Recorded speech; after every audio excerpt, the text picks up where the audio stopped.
Hello दोस्तों, नमस्कार, good morning, Radhe Radhe सभी को। आइए आज अपना तीसरा चैप्टर है ज्योग्राफी का प्राकृतिक एवं भौतिक स्वरूप। राजस्थान के प्राकृतिक एवं भौतिक स्वरूप से स्टार्ट करते हैं। आइए तो शुरू करते हैं। पहला क्वेश्चन, राजस्थान को प्रमुख भौतिक विभागों में बांट सकते हैं। राजस्थान को प्रमुख भौतिक विभागों में कितनी बार बांट सकते हैं? तो इसे हम 4 भागों में बांट सकते हैं। ये ईओ आरओ एग्जाम में पूछा गया क्वेश्चन है। आइए कौन कौन से 4 भागों में बांट सकते हैं राजस्थान को? उत्तरी पश्चिमी मरुस्थल प्रदेश, अरावलीय पर्वतीय प्रदेश, पूर्वी मैदानी प्रदेश और दक्षिण पूर्वी पठारी प्रदेश। इनको भी आप अच्छे से देख लेना। सबसे नवीन कौन सा है अपना? उत्तर पूर्वी पश्चिमी प्रदेश, उत्तर पश्चिमी मरुस्थल प्रदेश सबसे नवीन है। और सबसे प्राचीन पूछे तो अरावली पर्वतीय प्रदेश सबसे प्राचीन है। जनसंख्या के आधार पर देखें तो इस प्रकार ये बांटा गया है, इनको देख लेना है। ये क्षेत्रफल जनसंख्या अपनी उत्तर पश्चिम मरुस्थल प्रदेश में 40% जनसंख्या निवास करती है और अरावली पर्वतीय प्रदेश में 10% जनसंख्या है। पूर्वी मैदानी प्रदेश में कितनी है? 39%। और दक्षिण पूर्वी पठारी मैदान में कितनी है? 11%। आगे आते हैं, क्वेश्चनों के माध्यम से इसको समझते हैं। राजस्थान को बीसी मिश्रा ने कितने भौगोलिक प्रदेशों में बांटा? तो बीसी मिश्रा ने से 7 भौगोलिक प्रदेशों में बांटा। और वे 7 भौगोलिक प्रदेशों को भी आप याद रखना जरूरी है। और कौन कौन से हैं वे 7 भौगोलिक प्रदेश? देखिए, पश्चिमी मरुस्थल प्रदेश, अर्धशुष्क प्रदेश, नहरी प्रदेश, अरावली प्रदेश, पूर्वी कृषि औद्योगिक प्रदेश और दक्षिण पूर्वी कृषि प्रदेश और 7वां अपना चंबल बीहड़ प्रदेश। ये बीसी मिश्रा ने 7 भौगोलिक प्रदेशों में बांटा था। नेक्स्ट आते हैं राजस्थान का कौन सा भौगोलिक अंचल प्राचीनतम है? तो कौन सा है प्राचीनतम? मैंने आपको बताया था अरावली पर्वतीय प्रदेश जो सबसे ज़्यादा प्राचीन है, सर्वाधिक प्राचीन है राजस्थान का अरावली पर्वतीय अंचल। जबकि नवीन की पूछे तो थार का मरुस्थल सबसे नवीन है। नेक्स्ट क्वेश्चन पे आते हैं। राजस्थान के इन क्षेत्रों में से कौन सा उत्तर पश्चिम मैदान का भाग है? उत्तर पश्चिम मैदान का भाग कौन सा है? तो ये अपना पूछा है शुष्क प्रदेश। शुष्क उत्तर पश्चिम मैदान का एक भाग है, तो वह है बाड़मेर। कौन सा है? बाड़मेर। नेक्स्ट आते हैं, झालावाड़ से बीकानेर की ओर सीधी रेखा में बोले तो सीधी यात्रा, ये देखिए झालावाड़ है अपना इस जगह और यहाँ से अपन सीधी रेखा में अपन बीकानेर पहुँचते हैं। तो किस प्रकार के भौतिक स्वरूपों के क्रम का अवलोकन करना होगा? तो हम जानते हैं इस जगह कौन सा है? हाड़ौती का पठार है। कौन सा है? हाड़ौती का पठार। आगे आते हैं तो बनास बेसिन आ जाता है और आगे आते हैं तो मध्य अरावली, यहाँ से ये मध्य अरावली और आगे अपना बीकानेर पहुँच जाएंगे। तो कौन सा ऑप्शन होगा? हाड़ौती का पठार, बनास बेसिन और मध्य अरावली। संरचनात्मक दृष्टि से राजस्थान के भौतिक स्वरूप भारत के निम्नलिखित में से किन उच्चवच प्रदेशों का हिस्सा है? संरचनात्मक दृष्टि से राजस्थान की भौतिक स्वरूप भारत के निम्नलिखित में से किस उच्चवच प्रदेश का हिस्सा है? तो भारत का पूछा है, तो भारत के ये प्रायद्वीपीय पठार दूसरा उत्तरी बृहद मैदान का भाग रहा है राजस्थान। इसमें आता है ये भौतिक प्रदेश में। आगे आते हैं, ऑप्शन एक आंसर हो जाएगा अपना। नेक्स्ट आते हैं, राजस्थान का सबसे बड़ा भौगोलिक क्षेत्र कौन सा है? राजस्थान का सबसे बड़ा भौगोलिक क्षेत्र अपना थार का मरुस्थल है। वो किस में आता है? पश्चिमी मरुस्थल मैदान क्षेत्र में। निम्न में से इसमें मैं आपको बता देता हूँ, ये अपना लगभग 62% क्षेत्र पर फैला हुआ है, जिसमें लगभग 40% जनसंख्या निवास करती है। आइए आगे, निम्न में से राजस्थान का कौन सा भौगोलिक क्षेत्र अपनी सीमा को मध्य प्रदेश से साझा करता है? तो मध्य प्रदेश से कौन सा है अपना हाड़ौती का पठार, या इससे बोल सकते हैं दक्षिणी पूर्वी पठारी क्षेत्र, जो किससे एमपी से सीमा साझा करता है। सुमिलित करना है तो देखिए प्राकृतिक भाग है इधर तो, और प्राकृतिक भाग इधर अपना औसत वर्षा है। उत्तर पश्चिमी रेगिस्तान में सबसे कम बरसात होती है, तो वहाँ पे 10 से 15 सेंटीमीटर बरसात होती है। पूर्वी मैदान में यहाँ पे 40 से 80 सेंटीमीटर बरसात होती है। पहाड़ी मैदानी प्रदेश में 20 से 90 सेंटीमीटर बरसात होती है, और दक्षिण पूर्व पठारी प्रदेश में 75 सेंटी से ऊपर बरसात होती है। आगे आते हैं,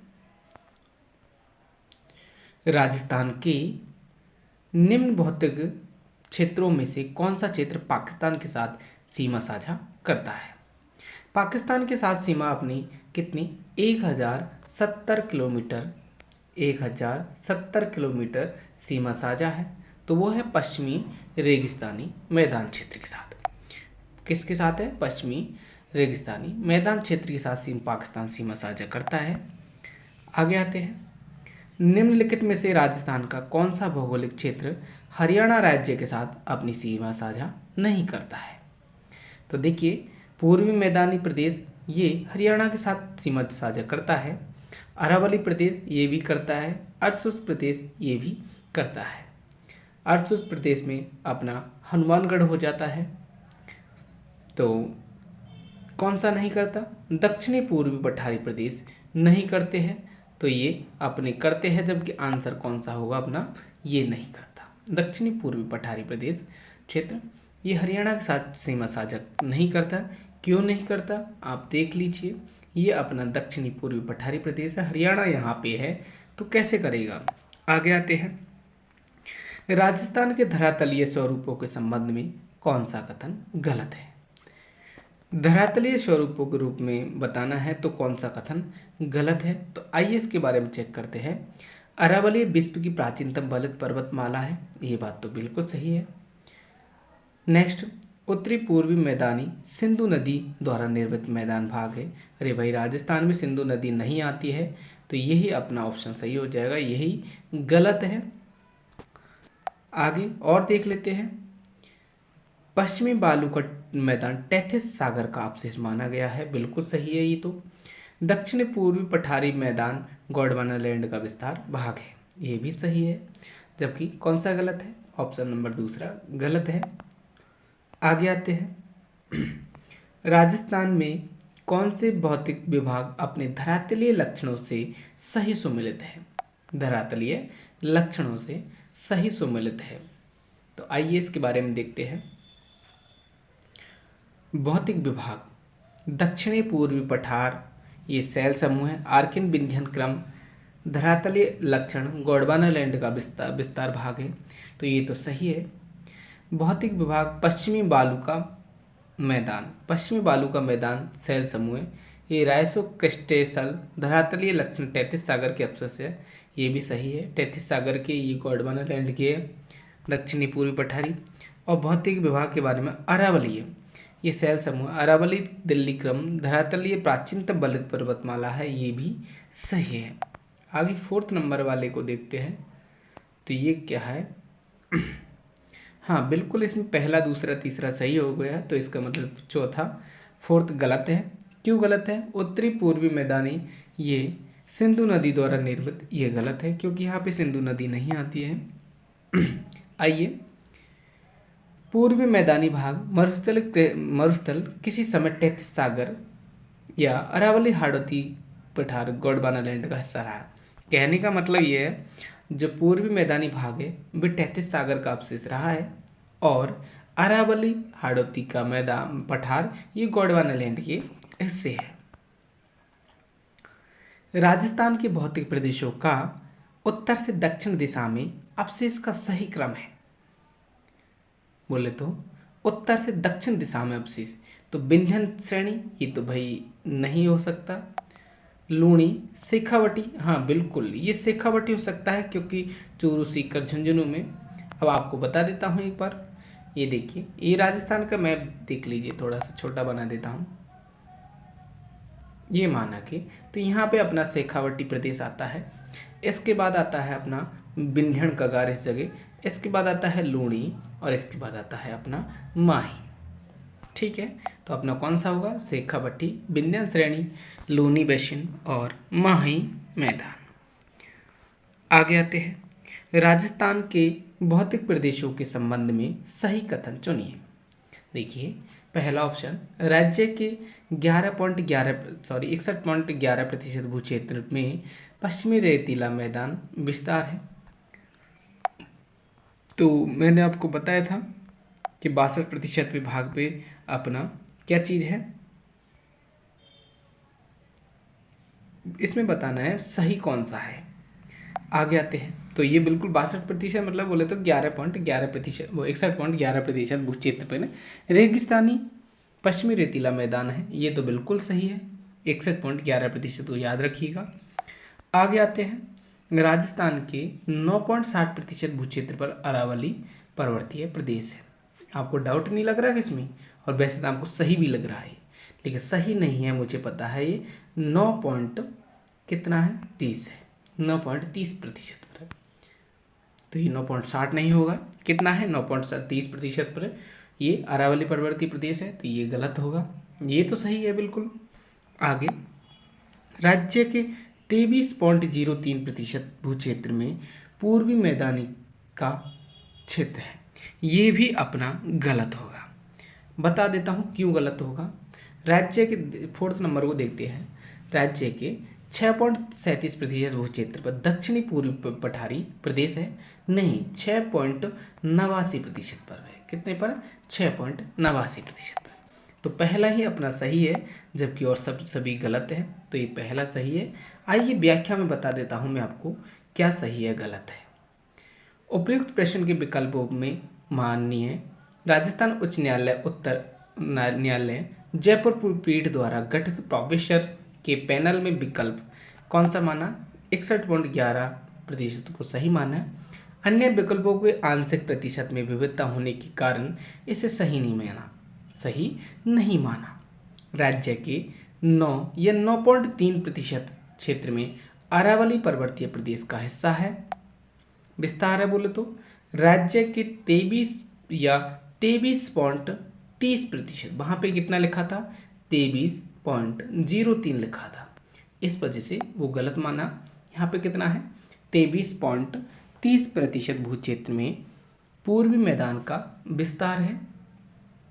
राज्य के 6.89 या 7.70% भू क्षेत्र में दक्षिणी पूर्वी पठारी प्रदेश का विस्तार है। आगे आते हैं, राजस्थान की प्री कैम्ब्रियन चट्टानों का आधारभूत वर्णन किया गया है।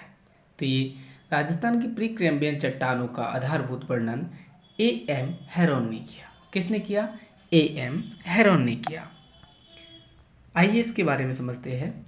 राजस्थान के भूतात्विक सर्वेक्षण की कड़ी में A.M. Heron, T.H.D. लॉ तौर से, M.S. Krishnan, A.L. Coulson, C.A. एकैट, P.K. Ghosh, D.N. बाड़िया आदि नाम उल्लेखित है, आदि नाम उल्लेखनीय है। किंतु राजस्थान की प्री कैम्ब्रियन चट्टानों का आधारभूत वर्णन A.M. हेरोन ने 1936 से 1953 में प्रस्तुत किया। आगे आते हैं, राजस्थान में थार मरुस्थल से प्रभावित क्षेत्रफल व जनसंख्या का प्रतिशत कितना है? तो थार मरुस्थल कितना है? 61%, और वहाँ पे जनसंख्या है 40%। थार मरुस्थल में 61% क्षेत्रफल पर कितनी? 40% जनसंख्या निवास करती है। तो ऑप्शन नंबर दूसरा सही हो जाएगा।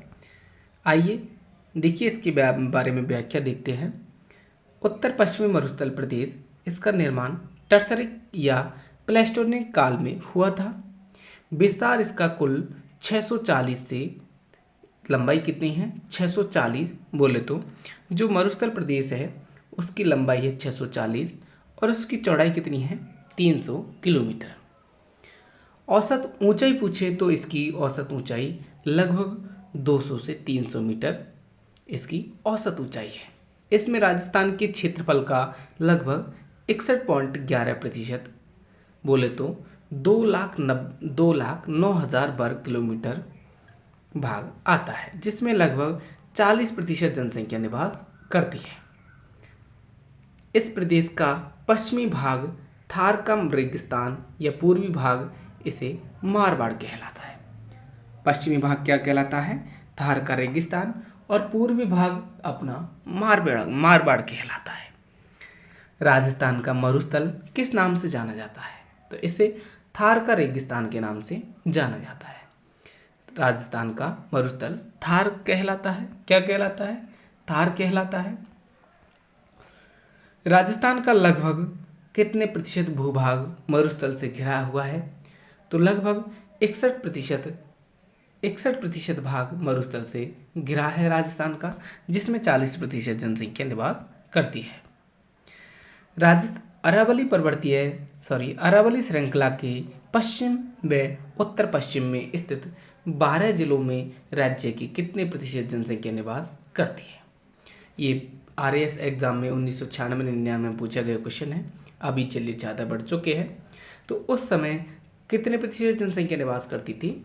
40% जनसंख्या निवास करती थी। आज भी 40% जनसंख्या ही निवास करती है, क्योंकि 12 जिले बड़े हैं। जिले ही तो बड़े, जनसंख्या थोड़ी बड़ी है। आगे आते हैं। राजस्थान में कौन सा एक भौतिक विभाजन सर्वाधिक क्षेत्रफल वाला है? तो सर्वाधिक भौतिक विभाजन सर्वाधिक क्षेत्रफल वाला कौन सा है? उत्तर पश्चिमी मरुस्थल प्रदेश। नेक्स्ट आते हैं। राजस्थान में मरुस्थल का विस्तार किस दिशा में है? तो ये पश्चिम से पूरब की तरफ हो रहा है। पश्चिम से पूरब की तरफ विस्तार हो रहा है मरुस्थल का राजस्थान में, लेकिन अरावली इसको रोके हुए है। थार मरुस्थल का विस्तार किन राज्यों तक है? तो ये राजस्थान, पंजाब, गुजरात और हरियाणा, ये भारत के 4 राज्यों में थार का मरुस्थल फैला हुआ है। देखिए, थार का विस्तार भारत में 85%, जबकि पाकिस्तान में 15% मात्र है। इसका विस्तार भारत में राजस्थान में कितना है? 62% बता ही दिया। तो भारत में राजस्थान, हरियाणा, गुजरात, पंजाब में है। थार का मरुस्थल उत्तर पश्चिम में 640 किलोमीटर लंबा और चौड़ा, ये कितना है? 300 किलोमीटर चौड़ा रेतीला मरुस्थल है। इसका कुल क्षेत्रफल कितना है? 1,75,000 वर्ग किलोमीटर।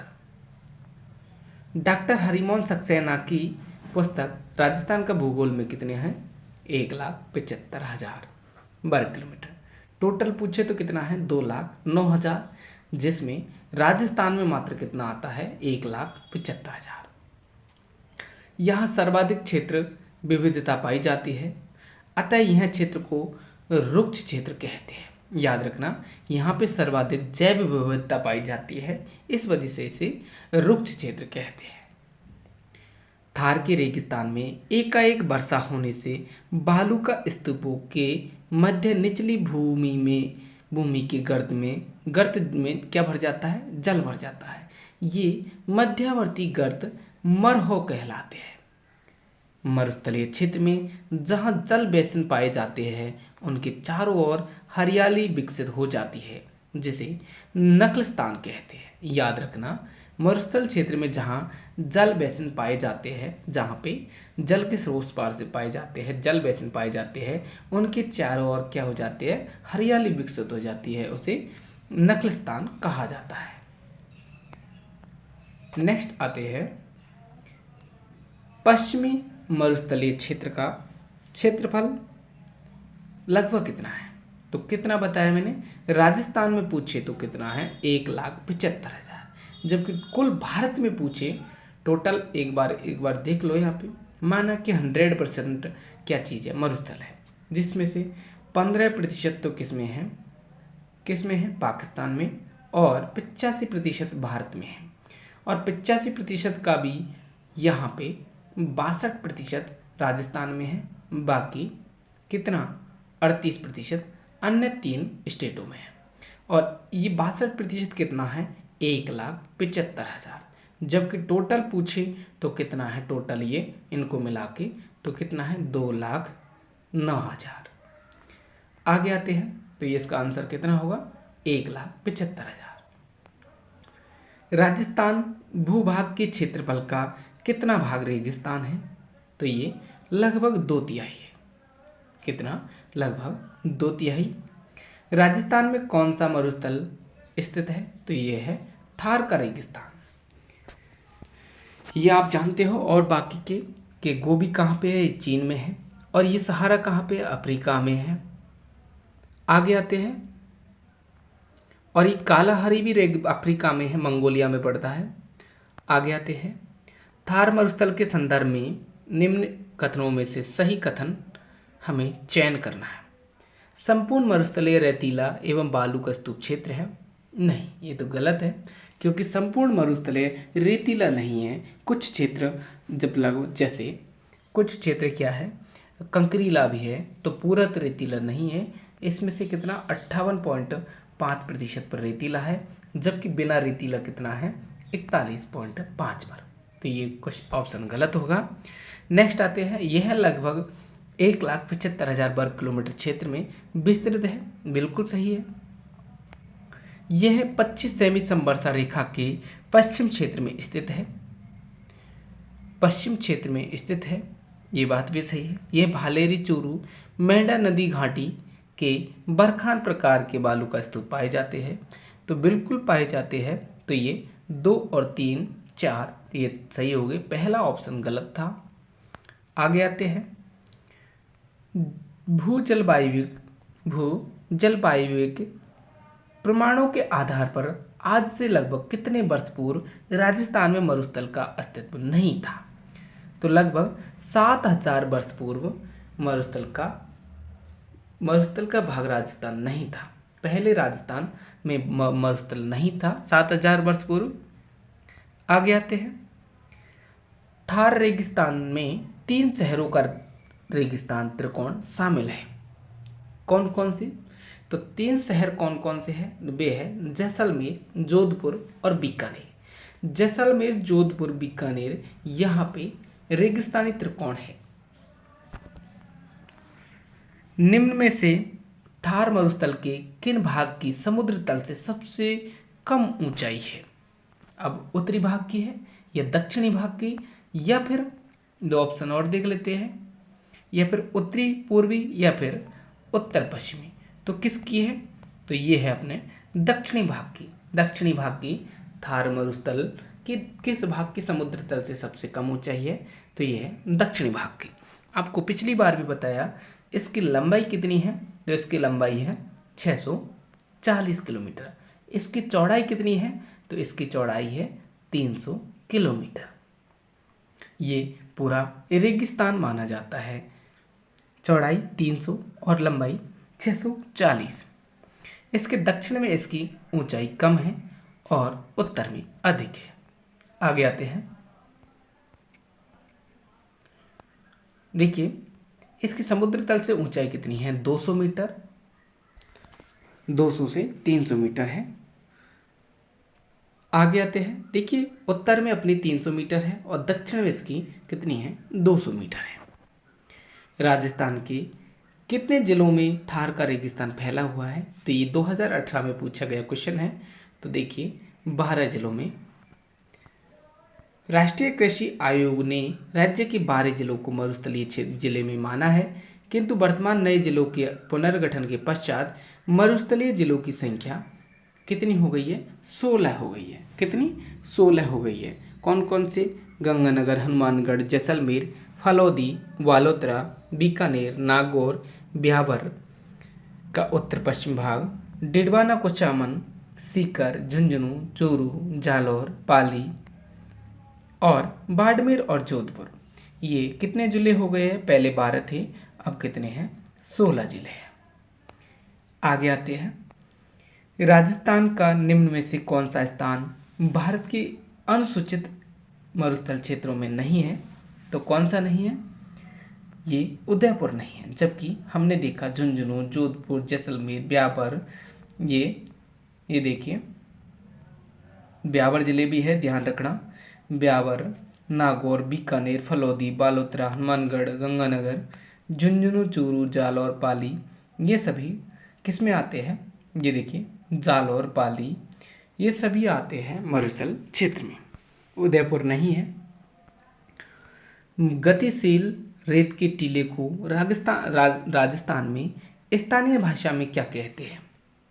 तो इसे हम धरियन कहते हैं। धरियन, धौरे या फिर टीले कह सकते हैं। गतिशील रेत के टीले को क्या कहते हैं? धरियन कहते हैं। पश्चिमी राजस्थान में शुष्क मरुस्थल को बालू, रेत के टीले, धौरे, धरियन के अधिक फैलाव के कारण थली, जहाँ पे रेत ही रेत हो उसे क्या कहते हैं? थली कहा जाता है। वायु द्वारा लाई गई समस्त बालू का भार शीर्ष के छोर पर वायु की मंद गति पड़ने के कारण छोड़ दिया जाता है तथा इसकी दोनों भुजाओं के बीच वायु की रगड़ से गर्त बन जाते हैं, जिसे स्थानीय भाषा में डांड या डाड़ कहा जाता है। थार मरुस्थल में ढांड के नाम से कौन सा जाना जाता है? तो ढांड के रूप में जाना जाता है चंद्राकार बालू का स्तूप में गर्त। नेक्स्ट आते हैं, राजस्थान स्थित थार का मरुस्थल किसका अवशेष माना जाता है? तो ये माना जाता है तैथिस सागर का। तैथिस सागर का अवशेष माना जाता है। थार का रेगिस्तान एवं पूर्वी मैदानी भाग किसी समय तैथिस महासागर का भाग था। तैथिस सागर के अवशेष के रूप में राजस्थान में आज भी सांबर, डिडवाना, पचपदरा आदि खारे पानी की बड़ी झीलें स्थित हैं। आकल गांव कहाँ पे है? जैसलमेर में। आकल गांव के जीवाश्मीय प्रमाण भी इसी ओर इंगित करते हैं। प्लाया झीलें राजस्थान के किस भौगोलिक अंचल में मिलती है? तो ये थार के मरुस्थल में देखने को मिलती है प्लाया झीलें। गौड़वाड़ प्रदेश राजस्थान की किस बृहद भू आकृतिक विभाग का भाग है? तो गौड़वाड़ है ये पश्चिमी शुष्क मैदान प्रदेश का, पश्चिमी शुष्क प्रदेश का ये गौड़वाड़ लूनी नदी के बहाव क्षेत्र के किनारों पे आसपास देखने को मिलता है। पश्चिमी शुष्क प्रदेश का भाग है गौड़वाड़ प्रदेश। आइए, पश्चिमी राजस्थान के अर्ध शुष्क मैदान के उपखंड लूनी बेसिन को गौड़वाड़ प्रदेश के रूप में जाना जाता है। निम्न में से कौन सी विशेषता थार के मरुस्थल में संबंधित नहीं है? तो थार के मरुस्थल से संबंधित कौन सी नहीं है? देखिए, यहाँ शुष्क एवं अर्धशुष्क जलवायु है, बिल्कुल है। यहाँ रेतीली मिट्टी पाई जाती है, थार के मरुस्थल में बिल्कुल पाई जाती है। यहाँ बालू के स्तूप पाए जाते हैं, तो बालू का स्तूप पाए जाते हैं। यहाँ सदाबहार वन नहीं पाए जाते। तो ऑप्शन नंबर तीसरा कट जाएगा, नहीं होगा। देखिए, थार के मरुस्थल में कांटेदार झाड़ियाँ पाई जाती है, जबकि सघन वन दक्षिण पूर्वी पठारी प्रदेश में पाए जाते हैं। अंतरिक्ष मेहमानों की पसंदीदा जगह जहां एक दशक में 9 उल्कापिंड गिरे। अंतरिक्ष मेहमानों की पसंदीदा जगह बोले तो उल्कापिंड सबसे ज़्यादा कहाँ पे गिरे? एक दशक में उल्कापिंड सर्वाधिक गिरे कहाँ पे? तो ये गिरे थे थार का रेगिस्तान अंचल में। एक दशक में 9 उल्कापिंड गिरे थे। देखिए, पिछले एक दशक में सर्वाधिक उल्कापिंड थार के रेगिस्तान में गए। पाकिस्तान में थार के मरुस्थल को चौलिस्तान कहा जाता है। पाकिस्तान में थार के मरुस्थल को क्या कहा जाता है? चौलिस्तान कहा जाता है। थार का मरुस्थल विश्व का सबसे अधिक आबादी वाला मरुस्थल है, जबकि विश्व का सबसे बड़ा मरुस्थल कौन सा है? सहारा मरुस्थल। बाप बोल्डर्स बेड राजस्थान के किस जिले में है? तो बाप बोल्डर्स बेड ये जोधपुर में है। कहाँ पे है? जोधपुर में। याद रखिएगा, बाप बोल्डर्स बेड ये राजस्थान के किस जिले में है? जोधपुर में। देखिए, परमियन कार्बोनिफेरस बाप बोल्डर्स बेड फलौदी जिले पूर्व में जोधपुर में आते थे। तो फलौदी जिले के बाप गांव के आसपास गोलासन संस्तर तालचीर बोल्डर्स बेड के समकालीन माने जाते हैं। अब ये बाप बोल्डर्स कहाँ पड़ेंगे? फलौदी जिले में। बाब बोल्डर्स युग से संबंधित है। तो अभी हमने देखा कार्बोनिफेरस युग से है। देखिए किससे है, कार्बोनिफेरस युग से है बाब बोल्डर्स। पश्चिमी राजस्थान के रेतीले मैदान का कितना प्रतिशत क्षेत्र बालू का स्तूप मुक्त है? मुक्त पूछा है तो हमने पहले भी बता चुके हैं 41.5% रेतीला नहीं है, बोले तो रेत से मुक्त है, जबकि 58.5 ये रेतीला प्रदेश है। आइए इसके बारे में समझते हैं। पश्चिमी रेतीला राजस्थान में बालू का स्तूपों का विस्तार देखते हैं। यहाँ पे वर्ग किलोमीटर और यहाँ पे क्षेत्रफल। तो देखिए बालू का स्तूप मुक्त क्षेत्र है अपना 41.50, बाकी 58.50 ये युक्त है। आगे आ जाते हैं। राजस्थान के पश्चिमी रेतीले मैदान क्षेत्र में बालू का स्तूप पाए जाते हैं। तो बालू का स्तूप कितने पाए जाते हैं मैं आपको बता चुका हूँ, लगभग 60% या 58.5% पर। आगे आते हैं। देखिए पश्चिमी रेतीली मरुस्थल का लगभग 59 से 60% बालू का स्तूपों से आच्छादित है। राजस्थान में निम्नलिखित में से कौन सा एक बालू का स्तूप का प्रकार नहीं है? तो कौन सा नहीं है? थली नहीं है। थली आपको मैंने बताया था जहाँ पे चारों तरफ रेती रेत हो उसे हम थली कहेंगे। देखिए बालू का स्तूप युक्त मरुस्थलीय प्रदेश बालू का स्तूप मुख्य रूप से मिट्टी के अपरदन और निक्षेपण का प्रतिफल है। इन्हें टीले, टोबे, टीबे, धौरे या धरियन आदि नामों से जाना जाता है। सर्वाधिक बालू का स्तूप जैसलमेर में है। सर्वाधिक बालू का स्तूप पूछे तो सर्वाधिक कहाँ पे है? जैसलमेर में है। तथा सभी प्रकार के बालू का स्तूप कहाँ पे है? जोधपुर में है। याद रखिएगा, सर्वाधिक बालू का स्तूप पूछे तो जैसलमेर में है, जबकि सभी प्रकार के बालू का स्तूप जोधपुर में है। बालू का स्तूप के प्रकार देखते हैं तो पवन की दिशा के अनुसार अनुदैर्ध्य बालू का, कौन सी? अनुदैर्ध्य बालू का, जिसे पवनावर्ती रेखीय बालू का स्तूप कहा जाता है। बरखान ये अर्धचंद्राकार बालू का स्तूप होते हैं, पवन की दिशा के अनुसार बहते हैं। और अनुप्रस्थ बालू का स्तूप ये भी पवन की दिशा के अनुरूप बहते हैं। आगे आते हैं। आकृति के अनुसार तो इम्पोर्टेंट है पैराबोलिक बालू का स्तूप, सी बालू का स्तूप, तारा बालू का स्तूप। आगे आते हैं। बालू का स्तूपों का प्रकार नहीं है तो कौन सा नहीं है? देखिए पैराबोलिक है, बरखान है, सीफ है, जबकि ये नहीं है।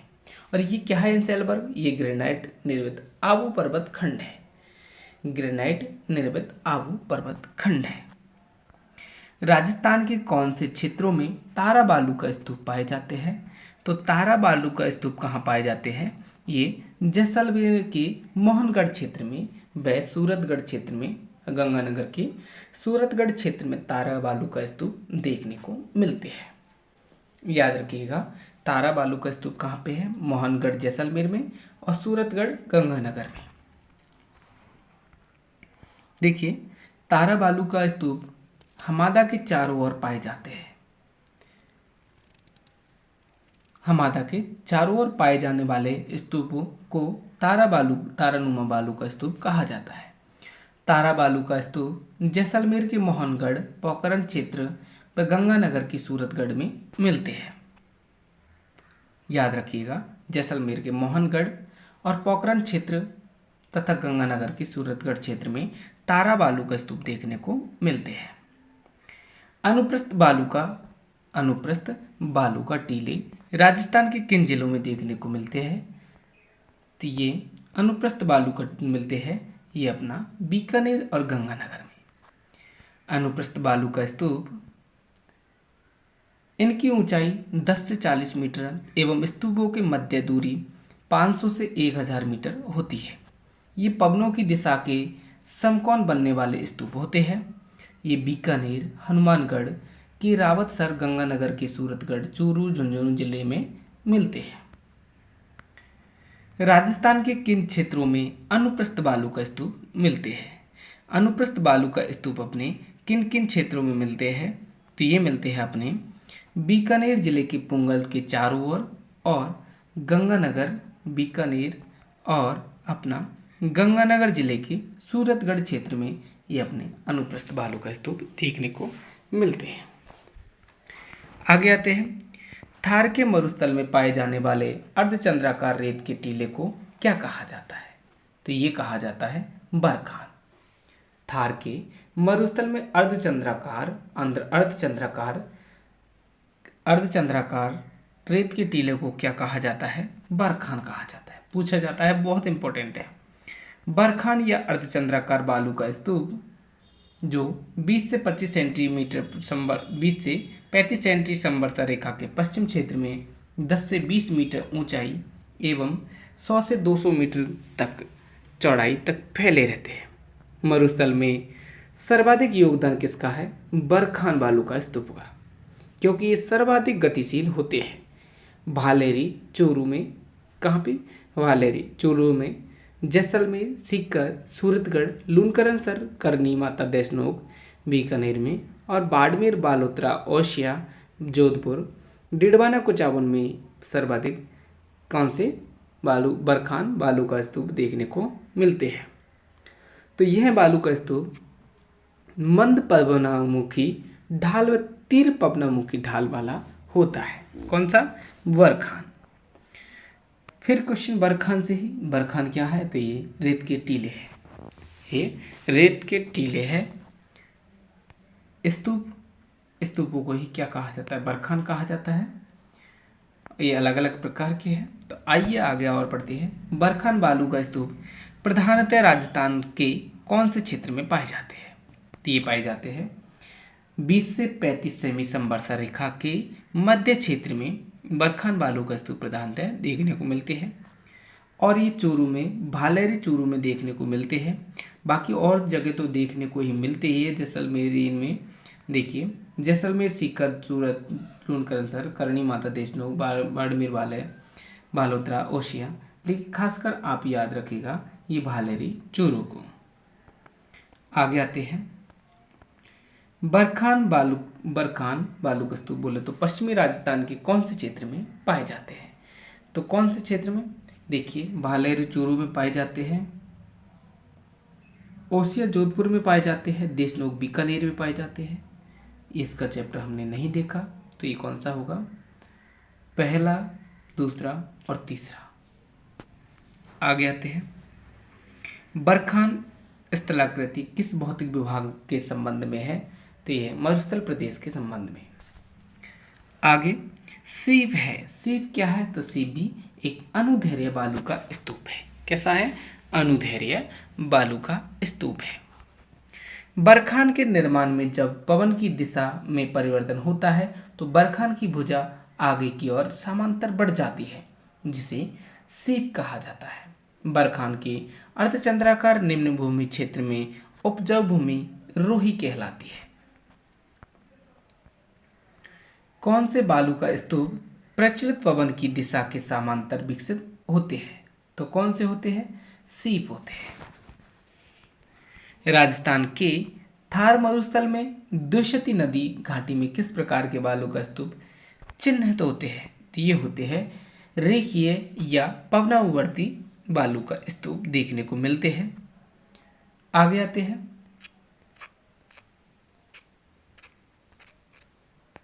जैसलमेर में किस प्रकार के बालू का स्तूप पाए जाते हैं? तो जैसलमेर में परवलई और अनुदैर्घ्य बालू का स्तूप देखने को मिलते हैं। इस क्वेश्चन को डिलीट कर दिया है। पश्चिमी राजस्थान में कौन से प्रकार के अनुप्रस्थ बालू का स्तूप पाए जाते हैं? तो कौन से पाए जाते हैं? बरखान और परवलई। सीप, पवन विमुखी रेखीय आदि अनुदैर्घ्य तथा बरखान, परवलई अनुप्रस्थ बालू का स्तूप है। याद रखने, ये इनको याद रखिएगा, इंपॉर्टेंट है। सीप, पवन विमुखी रेखीय एवं ये अनुदैर्घ्य, कैसे? अनुदैर्घ्य है, जबकि बरखान परवलई ये अनुप्रस्थ बालू का स्तूप है। थार मरुस्थल की स्थलाकृति किस प्रकार के बालू का स्तूपों से पटी पड़ी है? तो ये है पैराबोलिक बालू का स्तूपों से पटी पड़ी है। आइए व्याख्या देखते हैं। राजस्थान के विपरीत या हेयर पिन जैसा पूछा जाता है, कौन सा है हेयर पिन जैसा? तो यह है पैराबोलिक। हेयर पिन जैसा बालू का स्तूप को पैराबोलिक बालू का स्तूप कहा जाता है। इस प्रकार के बालू का स्तूप बीकानेर में सर्वाधिक पैराबोलिक बालू का स्तूप का विस्तार संपूर्ण राजस्थान क्षेत्र में देखने को मिलता है, लेकिन सर्वाधिक पूछे तो कहाँ पे है? बीकानेर में। थार मरुस्थल के संदर्भ में पैराबोलिक क्या है? तो ये बालू का स्तूप है। राजस्थान के पश्चिमी मरुस्थल में सबसे प्रमुख बालू का स्तूप कौन सा है? तो ये है पैराबोलिक। राजस्थान के पश्चिमी मरुस्थल में सबसे प्रमुख बालू का स्तूप कौन सा है? पैराबोलिक। ये कैसा है? हेयर पिन के आकार जैसा। निम्न में से राजस्थान में कौन सा बालू का स्तूप मुक्त है? तो कौन सा मुक्त है? ये अपना फलौदी पोखरन, ये बालू का स्तूप मुक्त प्रदेश है। बालू का मुक्त प्रदेश राजस्थान बोले तो मरुस्थल के अधिकांश भाग में बालू का स्तूपों का अभाव है। इस क्षेत्र को बालू का स्तूप रहित प्रदेश कहा जाता है। यह प्रदेश जैसलमेर के चारों ओर लगभग 65 किलोमीटर क्षेत्र में, पोखरन तहसील के लगभग आधे भाग में और फलौदी जिले के दक्षिणी व पश्चिमी क्षेत्र में विस्तृत है। सही कथन का चयन करना है। सही कथन का चयन करना है। तो आइए देखते हैं। अनुप्रस्थ बालू का स्तूप चूरू झुंझुनू जिले में देखने को मिलते हैं, बिल्कुल सही है। अवरोधी बालू का स्तूप पुष्कर क्षेत्र में देखने को मिलते हैं, बिल्कुल सही है। जोधपुर जिला बालू का स्तूप मुक्त जिला है। गारंटी नहीं देते, कुछ भाग मुक्त है कुछ भाग रेतीला है, तो पूरी तरह का से नहीं है। तो पहला और दूसरा सही है। आगे आते हैं। राजस्थान में ड्यून मुक्त ट्रस्ट पाया जाता है। ड्यून मुक्त ट्रैक्ट पाया जाता है। तो ये पाया जाता है बीकानेर, जैसलमेर, फलौदी, पोखरन, इनमें राजस्थान में ड्यून मुक्त ट्रैक्ट पाया जाता है। लाठी सीरीज क्या है? लाठी सीरीज क्या है? तो ये भूमिगत जलपट्टी है। कैसी है? भूमिगत जलपट्टी है लाठी सीरीज। इसके बारे में देखते हैं। लाठी सीरीज जैसलमेर जिले में पोखरन से मोहनगढ़ तक पाकिस्तानी सीमा के सहारे एक भूगर्भिक बोले तो पृथ्वी के अंदर भूगर्भिक जल की चौड़ी पट्टी है, जिसे लाठी सीरीज क्षेत्र कहा जाता है, जहां टर्सरी कालिक अपसादी चट्टानों में तेल एवं गैस के भंडार मिलते हैं। यहाँ चांदन नलकूप कम गहराई में अधिक पेयजल आपूर्ति के कारण थार का गढ़ा कहलाता है। याद रखना, चांदन नलकूप को राजस्थान का थार का गढ़ा कहा जाता है। नेक्स्ट आते हैं। थार का गढ़ा किसे कहा जाता है? तो ये कहा जाता है चांदन नलकूप को। नेक्स्ट क्वेश्चन है, थार मरुस्थल में लाठी सीरीज के संदर्भ में कौन सा कथन सही नहीं है? तो देखिए, बालू का स्तूपों की अधिकता, ये गलत है। थार लाठी सीरीज के संदर्भ में गलत है ये बालू का स्तूपों की अधिकता, जबकि प्राकृतिक तेल गैस भंडार यहाँ पर पाए गए हैं। अपसादी चट्टानों से निर्मित क्षेत्र है ये, और भूमिगत जल का अच्छा भंडार है लाठी सीरीज में। आगे आते हैं। किस जिले में राष्ट्रीय जीवाश्म उद्यान बोले तो नेशनल वुड फॉसिल्स पार्क स्थित है? तो ये कहाँ पे है? जैसलमेर में। काफ़ी बार पूछा गया क्वेश्चन है ये। आकल वुड फॉसिल्स बोले तो आकल गांव जैसलमेर के जैसलमेर बाड़मेर मार्ग पर स्थित क्षेत्र में काष्ठ जीवाश्म शेष पार्क बनाया गया है। यहाँ पे 21 हेक्टेयर क्षेत्रफल में 18 करोड़ वर्ष पूर्व के सागरिक जीवाश्म पाए गए हैं। आकलवुड फॉसिल्स पार्क का समय जुरासिक काल का है। यहाँ विश्व में प्राचीनतम लकड़ी के अवशेष देखने को मिलते हैं। जैसलमेर स्थित आकल गांव आकल काष्ठ जीवाश्म की आयु लगभग कितनी मानी गई है? तो ये मानी गई है लगभग 18 करोड़ वर्ष पूर्व। कितनी? 18 करोड़ वर्ष मानी गई है। राजस्थान में आकल काष्ठ जीवाश्म उद्यान किस स्थान पर स्थित है? तो ये कहाँ पे है? आकलगांव, जैसलमेर में। निम्न में थार मरुस्थल के भाग है, तो थार मरुस्थल के भाग कौन कौन से हैं हमें बताने हैं। तो ये है गौड़वाड़ प्रदेश, शेखावटी प्रदेश, घग्गर का मैदान, जबकि बनास वैसा मैदान नहीं है। आगे आते हैं, देखिए अर्धशुष्क मैदान जो बांगर प्रदेश का विभाजन, घग्गर क्षेत्र में काली चिकनी मिट्टी से बने उपजाऊ प्रदेश का विस्तार गंगानगर हनुमानगढ़ जिले के सबसे उत्तरी भाग में है, जहाँ प्राचीन काल से ही घग्गर नदी हिमालय से निकलकर इस प्रदेश में बहती है। घग्गर नदी के पाट को राजस्थान में नाली कहा जाता है। ये घग्गर क्षेत्र है। आगे आएंगे हम, इसी का भाग है दोस्तों अर्धशुष्क मैदान प्रदेश का भाग है ये घग्गर क्षेत्र। नागौरी उच्च भूमि, इसमें नागौरी उच्च भूमि में पड़ते हैं। समुद्र तल से ऊंचाई इसकी कितनी है? 300 से 500 मीटर। और नागौरी उच्च प्रदेश नागौर, डिडवाना, कुचावन जिले में विस्तृत है। इसका अधिकांश भाग अंतः प्रवाही है, जिसके आधार पर कहीं गर्त पाए जाते हैं, जहां वर्षा का जल भर जाने से खारे पानी की मौसमी झीलें बन जाती हैं, जिससे नमक का उत्पादन किया जाता है। सांबर, डिडवाना आदि नमक झीलें इसी प्रदेश में स्थित है। इस प्रदेश में सोडियम तत्व की अधिकता होने के कारण यह बंजर व रेतीला प्रदेश है। नागौर से अजमेर के मध्य फ्लोराइड प्रभावित क्षेत्र कुंवड़पट्टी कहलाता है। तो याद रखिएगा, 2 हो गए, घग्गर क्षेत्र और नागौरी उच्च प्रदेश। नेक्स्ट है अपना शेखावटी क्षेत्र। ये आता है आंतरिक जल प्रवाह का मैदान, समुद्र तल से लगभग 400-450 मीटर ऊंचा है। राजस्थान का उत्तरी पूर्वी भाग अंतः प्रवाह क्षेत्र के नाम से जाना जाता है। कैसा? अंतः प्रवाह क्षेत्र के नाम से जाना जाता है। अरावली क्षेत्र के दक्षिण पूर्व से एक और उपजाऊ मैदान, दूसरी तरफ शेखावटी क्षेत्र स्थित है। शेखावटी भूभाग की स्थलाकृति उबड़ खाबड़ बालू का टीले द्वारा परिलक्षित होती है। यह संपूर्ण क्षेत्र अंतः प्रवाही है, जो चूरू, झुंझुनू, सीकर, डिडवाना, कुचावन का उत्तरी भाग तथा नागौर का कुछ हिस्सा में फैला हुआ है। इस क्षेत्र में अधिकांशतः बालू का स्तूप पाए जाते हैं। कौन से? अधिकांशतः बरखान बालू का स्तूप पाए जाते हैं। किस में? शेखावटी क्षेत्र में। 3 हुए। चौथा है अपना लूणी बेसिन, इसे कोई गौड़वाड़ प्रदेश कहा जाता है। पश्चिमी मरुस्थल के इस प्रदेश में लूणी व उसकी सहायक नदियां बहती है। पाली, सिरोही, जोधपुर, जालौर आदि जिले में विस्तृत इस क्षेत्र के सभी अंश कालीन हैं। लूणी बेसिन में सबसे अधिक विस्तृत मैदान भाग समतल प्राचीन कांपीय मैदान है, जो संपूर्ण बेसिन का लगभग कितना है? 47.51% भाग को घेरता है लूणी बेसिन। लूणी नदी का पानी बालोतरा जिले तक पहाड़ी अपवाह तंत्र के कारण मीठा, तत्पश्चात नमक युक्त चट्टानों और नमक के कणों युक्त एवं मरुस्थलीय प्रदेश के अपवाह तंत्र के कारण खारा हो जाता है। ज्ञातव्य है कि बाड़मेर व जालोर का वह भाग जो गुजरात के कच्छ को स्पर्श करता है, जहां पूर्व में समुद्र था, उस क्षेत्र को नेहड़ के नाम से जाना जाता है। तो ये अपने कंप्लीट होते हैं कौन कौन से?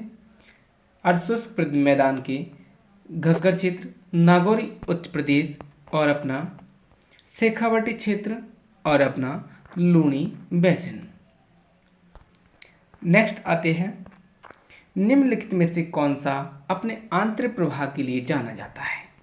कौन सा जाना जाता है? आंतरिक प्रवाह के लिए जाना जाता है अपना शेखावटी प्रदेश। हमने आपको इधर बताया था आंतरिक प्रवाह के लिए जाना जाता है अपना शेखावटी प्रदेश। कहाँ पे लिखा हुआ है ये? अंतः प्रवाह क्षेत्र के नाम से जाना जाता है शेखावटी प्रदेश। लूणी बेसिन राजस्थान की किस विस्तृत भू आकृतिक क्षेत्र का एक भाग है? तो लूणी बेसिन किसका है? पश्चिमी मरुस्थल प्रदेश का विस्तृत भूभाग है। गौड़वाड़ प्रदेश को यह भी कहा जाता है, तो उसे लूणी जवाई बेसिन भी कहा जाता है। गौड़वाड़ बेसिन राजस्थान के किस बृहद भू आकृतिक विभाग का हिस्सा है? तो ये किसका है? थार अथवा पश्चिमी मरुस्थल का हिस्सा है गौड़वाड़ बेसिन। राजस्थान में लूणी जवाई बेसिन को अन्य किस नाम से जाना जाता है? तो इसे जाना जाता है गौड़वाड़ प्रदेश। निम्नलिखित में से कौन सा भौतिक लक्षण राजस्थान बांगर अर्धशुष्क में सम्मिलित नहीं है? तो बांगर प्रदेश में सम्मिलित नहीं है कौन सा? छप्पन का मैदान। जबकि बागड़ और बांगर अलग अलग है। बांगर बोले तो अर्धशुष्क में सम्मिलित नहीं है, तो गौड़वाड़ आंतरिक प्रवाह का मैदान और नमकीन झीलें ये अपने मरुस्थल क्षेत्र अर्धशुष्क में सम्मिलित है। जबकि छप्पन का मैदान कहाँ पे देखने को मिलता है? प्रतापगढ़ में देखने को मिलता है, माही नदी के किनारे। नागौर उच्च भूमि की औसत ऊंचाई निम्न में से कौन सी है? तो नागौर उच्च भूमि की औसत ऊंचाई हम देख के आए थे 300 से 500 मीटर। इधर देख लो कितनी। नागौर उच्च भूमि की ऊंचाई हम देख के आए थे कितनी? 300 से 500 मीटर, ये भी याद रखना। इधर हम शेखावटी की देख के आए थे कितनी? 450 मीटर, 450 मीटर। आगे आते हैं, कितने देख के आए थे? 300 से 500 मीटर इसकी ऊंचाई। यह है नागौर उच्च भूमि की। नागौर उच्च भूमि की औसत ऊंचाई कितनी है? 300 से 500 मीटर। शेखावटी क्षेत्र राजस्थान के किस भू आकृतिक विभाजन का भाग है? तो यह है अर्धशुष्क क्षेत्र का भाग है। घग्गर का मैदान राजस्थान की किस भौगोलिक विभाजन का एक उपक्षेत्र है? तो घग्गर का मैदान किसका है? अर्धशुष्क क्षेत्र का है। किसका है? अर्धशुष्क क्षेत्र का है। घग्गर का मैदान स्थित है, तो यह है गंगानगर व हनुमानगढ़ में। किस भू आकृतिक प्रदेश में नरसिंहपुर पहाड़ और हिंगलाज का मकरा स्थित है? तो ये कहाँ पे है? लूणी बेसिन में है। नरसिंहपुर पहाड़ और हिंगलाज का मगरा ये लूणी बेसिन में है। देखिए नरसिंह पहाड़ ये सोजत पाली में है और हिंगलाज का मगरा सिवाना जालौर में है। राजस्थान के किस अंचल को बांगड़ प्रदेश भी कहा जाता है? तो ये कहा जाता है शेखावटी अंचल को। बांगड़ पूछ रहा है दोस्तों, बागड़ नहीं। तो बांगड़ प्रदेश कहा जाता है शेखावटी अंचल को। बागड़ राजस्थान के 2 भू क्षेत्रों का वाचक रहा है। बागड़ प्रदेश बांसवाड़ा, प्रतापगढ़ और डूंगरपुर के पहाड़ी क्षेत्र को स्थानीय भाषा में बागड़ कहा जाता है। जबकि बांगड़ प्रदेश यह अरावली पर्वत व पश्चिमी मरुस्थल के मध्य का भाग है, जो मुख्यतः झुंझुनू, सीकर, चोरू, डिडवाना, कुचावन, नागौर व पाली जिले में विस्तृत है। नरहर, भादरा, नौहर, हनुमानगढ़ का एवं कनाना आदि भूभाग जिसे जिनपाल संकलित खतरमक्ष पट्टिलिका में बागड़ नाम से बहुत से अभिहित किया जाता है। कौन सा युग्म सुमिलित है? कौन सा युग्म सुमिलित है? तो देखिए बागड़, बांसवाड़ा, डूंगरपुर ये गिरवा उदयपुर में है, तो ये ऑप्शन दूसरा ही अपना सही हो जाएगा। बांगर अपना कहाँ पे है ये भी आप जानते हो। बागड़ और बांगर में बहुत अंतर है। ये शेखावटी क्षेत्र का है, तो बूंदी नहीं आएगा इसमें। आगे आते हैं, राजस्थान में बांगड़ प्रदेश के जिलों में कौन सा सम्मिलित नहीं है? तो अपना चूरू नहीं है, सॉरी चूरू तो है, सीकर, चूरू, झुंझुनू तो। जबकि राजसमंद नहीं है बांगड़ प्रदेश में, शेखावटी क्षेत्र का अंचल है ये। राजस्थान में विश्व के प्राचीनतम पर्वत पाए जाते हैं, जो गौड़वाड़ लैंड के भाग है, इसका नाम है। तो इनका नाम क्या है? अरावली पर्वत प्रदेश। आगे आते हैं, अरावली पर्वत श्रेणी का विकास किस काल में होना माना जाता है? तो अरावली पर्वत श्रेणी का विकास प्रीकैम्ब्रिय काल में होना माना गया है। अरावली किस प्लेट से अलग हुई है? तो अरावली ये यूरेशियन प्लेट से अलग हुई है। किससे? यूरेशियन प्लेट से अलग हुई है। यदि आपको यहाँ पे पढ़ना है तो एक बार देख लीजिए। भूगर्भिक दृष्टि से अरावली पर्वत श्रेणी मुख्यतः अरावली सुपर ग्रुप एवं दिल्ली सुपर ग्रुप की चट्टानों से बनी हुई है। इसका उद्भव एवं उत्पत्ति भूगर्भिक इतिहास के प्राचीन कल्प आर्थिक प्रीकैम्ब्रियन कल्प से हुई है। इस समय भारतीय टेक्टोनिक प्लेट यूरेशियन प्लेट से अलग हो रही थी। तो इसमें क्या है? Eurasian plate. आगे आते हैं। वर्तमान में अरावली पर्वतमाला है तो ये कैसी है? अपशिष्ट पर्वतों के क्षेत्र में। अरावली पर्वतमाला कैसी हो चुकी है? अपशिष्ट पर्वतों के क्षेत्र में। नेक्स्ट देखिए इसके बारे में व्याख्या। अरावली पर्वतमाला निर्माण प्रक्रिया के आधार पर बलित पर्वतमाला है। समय अनुसार प्राचीनतम बलित पर्वतमाला हो चुकी है और वर्तमान में ये कैसी है? अपशिष्ट पर्वतमाला है। विश्व की प्राचीनतम बलित पर्वतमाला निम्नलिखित में से कौन सी है? तो ये है अरावली। राजस्थान में खेड़ ब्रह्मा से खेतड़ी तक अरावली पर्वतमाला की लंबाई कितनी है? तो ये है अपनी 550 किलोमीटर। राजस्थान में खेड़ ब्रह्मा बोले तो गुजरात की सीमा से खेतड़ी कहाँ पे है? झुंझुनू में। खेतड़ी झुंझुनू तक अरावली पर्वतमाला की लंबाई कितनी है? 550 किलोमीटर। अरावली पर्वतमाला के बारे में संपूर्ण ज्ञान लेते हैं। देखिए, अरावली श्रेणी राजस्थान के 9.1% भाग घेरे हुए, लगभग 10%। तो अरावली श्रेणी लगभग 9.1% क्षेत्र में स्थित है। अरावली पर्वत श्रेणी विश्व की प्राचीनतम पर्वत श्रेणी है। राजस्थान में अरावली पर्वत खेतड़ी से खेड़ ब्रह्मा तक फैली हुई है। खेड़ ब्रह्मा कहाँ पे है? सिरोही क्षेत्र में। तो खेड़ ब्रह्मा से खेतड़ी तक फैली हुई है। इसकी कुल लंबाई कितनी है? अरावली की 692 किलोमीटर, लेकिन 550 किलोमीटर राजस्थान में है। कितनी है? 550 किलोमीटर राजस्थान में है। आरबीएससी कक्षा 11 भूगोल के अनुसार अरावली का मुख्य विस्तार 9 जिलों में है। कितने में है? 9 जिलों में है। सिरोही, उदयपुर, राजसमंद, अजमेर, दौसा, जयपुर, अलवर, सीकर, झुंझुनू जिले में है।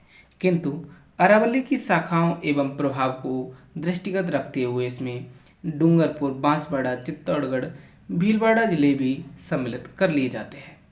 जिलों के पुनर्गठन के उपरांत ब्यावर, डिडवाना कुचावन का पूर्वी भाग, कोटपुतली, बहरौड़ एवं खैरतन, तिजारा भी अरावली का विस्तार है। अरावली पर्वतमाला दक्षिण पश्चिम में राजस्थान के किस जिले से प्रारंभ होकर उत्तर पूर्व में जाती थी? तो ये सिरोही से प्रारंभ होती थी। राजस्थान की पूछा है तो राजस्थान में सिरोही जिले से खेतड़ी तक जाती थी। इसके बाद आगे जाए तो ये रायसेना हिल तक पहुंच जाती थी।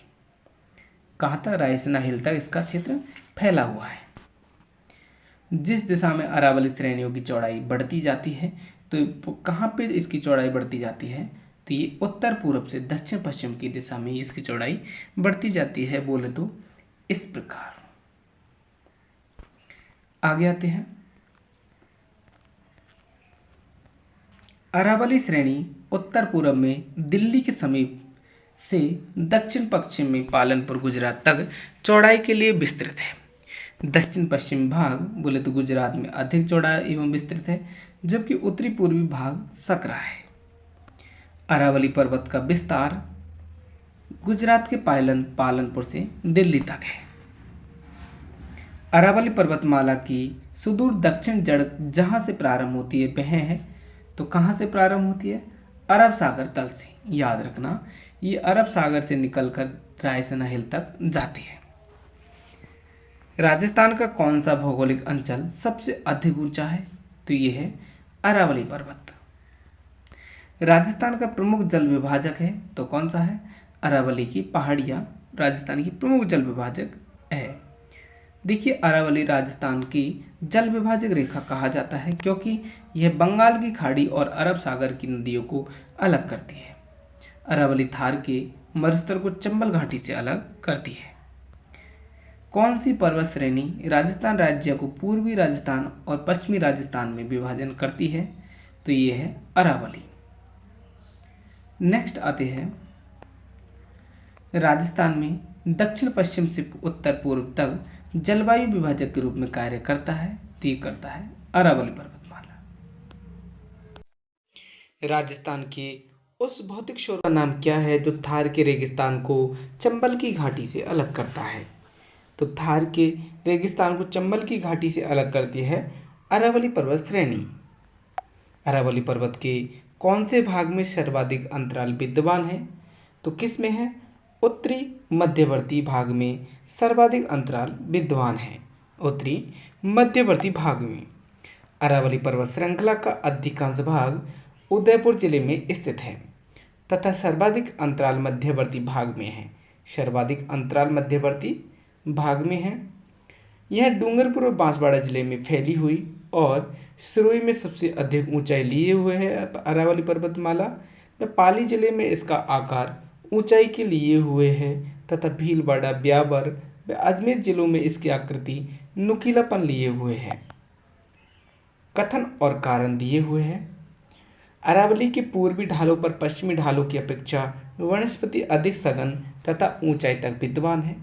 कारण, अरावली के पूर्वी ढाल अधिक मानसून तथा वर्षा प्राप्त करते हैं, अधिक मानसूनी वर्षा प्राप्त करते हैं तथा पश्चिमी ढालों की अपेक्षा तीक्ष्ण ढाल युक्त उच्चतर है। बिल्कुल सही है, क्योंकि पूर्वी ढालों में अधिक वनस्पति देखने को मिलती है, क्योंकि पूर्वी ढालों में अधिक मानसूनी वर्षा प्राप्त करते हैं ये। तो कथन और कारण दोनों सही है। और कथन की कारण कथन की स्पष्ट व्याख्या करता है। निम्न कथनों पर विचार करना है, तो कथन दिए हुए उन पर विचार करना है। अरावली मरुस्थल के पूर्वी विस्तार को रोकता है, बिल्कुल सही है, मरुस्थल के पूर्वी विस्तार को रोकता है। अरावली क्षेत्र में खनिजों में समृद्ध है अरावली, बिल्कुल सही है। राजस्थान में वर्षा का वितरण प्रारूप अरावली से प्रभावित नहीं है, बिल्कुल अरावली से प्रभावित है, तो ये गलत होगा। राजस्थान की अनेक नदियों का उद्गम स्थल अरावली है, बिल्कुल सही है। तो इसमें तीसरा गलत होगा, जबकि पहला, दूसरा और चौथा सही हो जाएगा। पहला, दूसरा और चौथा सही हो जाएगा। नेक्स्ट आते हैं, देखिए अरावली प्रीकैम्ब्रियन युग की चट्टान है, धारवाड़ क्रम की चट्टानें हैं। अरावली पर्वतमाला के संबंध में निम्नलिखित में से कौन सा सत्य है? इसका निर्माण कैम्ब्रियन युग में, ये गलत है क्योंकि प्री कैम्ब्रियन युग में हुआ, तो ये गलत हो जाएगा। वर्तमान में यह अवशिष्ट पर्वतमाला के रूप में है, बिल्कुल सही है। यह मुख्यतः आग्नेय चट्टानों से निर्मित है, बिल्कुल सही बात है। नहीं, ये गलत है। यह दक्षिण एवं पश्चिम से उत्तर पूर्व दिशा में फैली हुई है, बिल्कुल सही है। पहला, दूसरा और चौथा सही हो जाएगा, जबकि पहला और तीसरा गलत है। तो देखिए कौन सा सही है, दूसरा और चौथा। देखिए ये आग्नेय चट्टानों के क्रम में नहीं है, ये यहाँ पे देखिए ये धारवाड़ क्रम की चट्टानें हैं। तो कहीं लिखा है क्या? नहीं दिख रहा। ये देखिए धारवाड़ क्रम की चट्टानें हैं ये अरावली पर्वतमाला। आगे आते हैं, राजस्थान में अरावली का कौन सा भाग सर्वाधिक वर्षा प्राप्त करता है? तो ये करता है दक्षिणी भाग। नेक्स्ट आते हैं, अरावली पर्वतमाला की सबसे अधिक ऊंचाई किस जिले में है? तो ये है सिरोही जिले में। अरावली की सर्वाधिक ऊंचाई सिरोही जिले में, अरावली की न्यूनतम ऊंचाई जयपुर जिले में, अरावली का सर्वाधिक विस्तार उदयपुर में, अरावली का न्यूनतम विस्तार अजमेर में। नेक्स्ट आते हैं, नेक्स्ट क्वेश्चन, निम्नांकित में से किस जिले में अरावली पर्वतमाला का सबसे कम, बोले तो पर्वतमाला का क्षेत्र सबसे कम है? तो सबसे कम किस में है? अजमेर में। अरावली पर्वतमाला का क्षेत्र सबसे कम अजमेर में है। अरावली प्रदेश का भाग नहीं है, तो कौन सा नहीं है? विंध्यन खंड नहीं है, जबकि आबू खंड, अलवर खंड और जयपुर खंड अरावली प्रदेश के भाग है।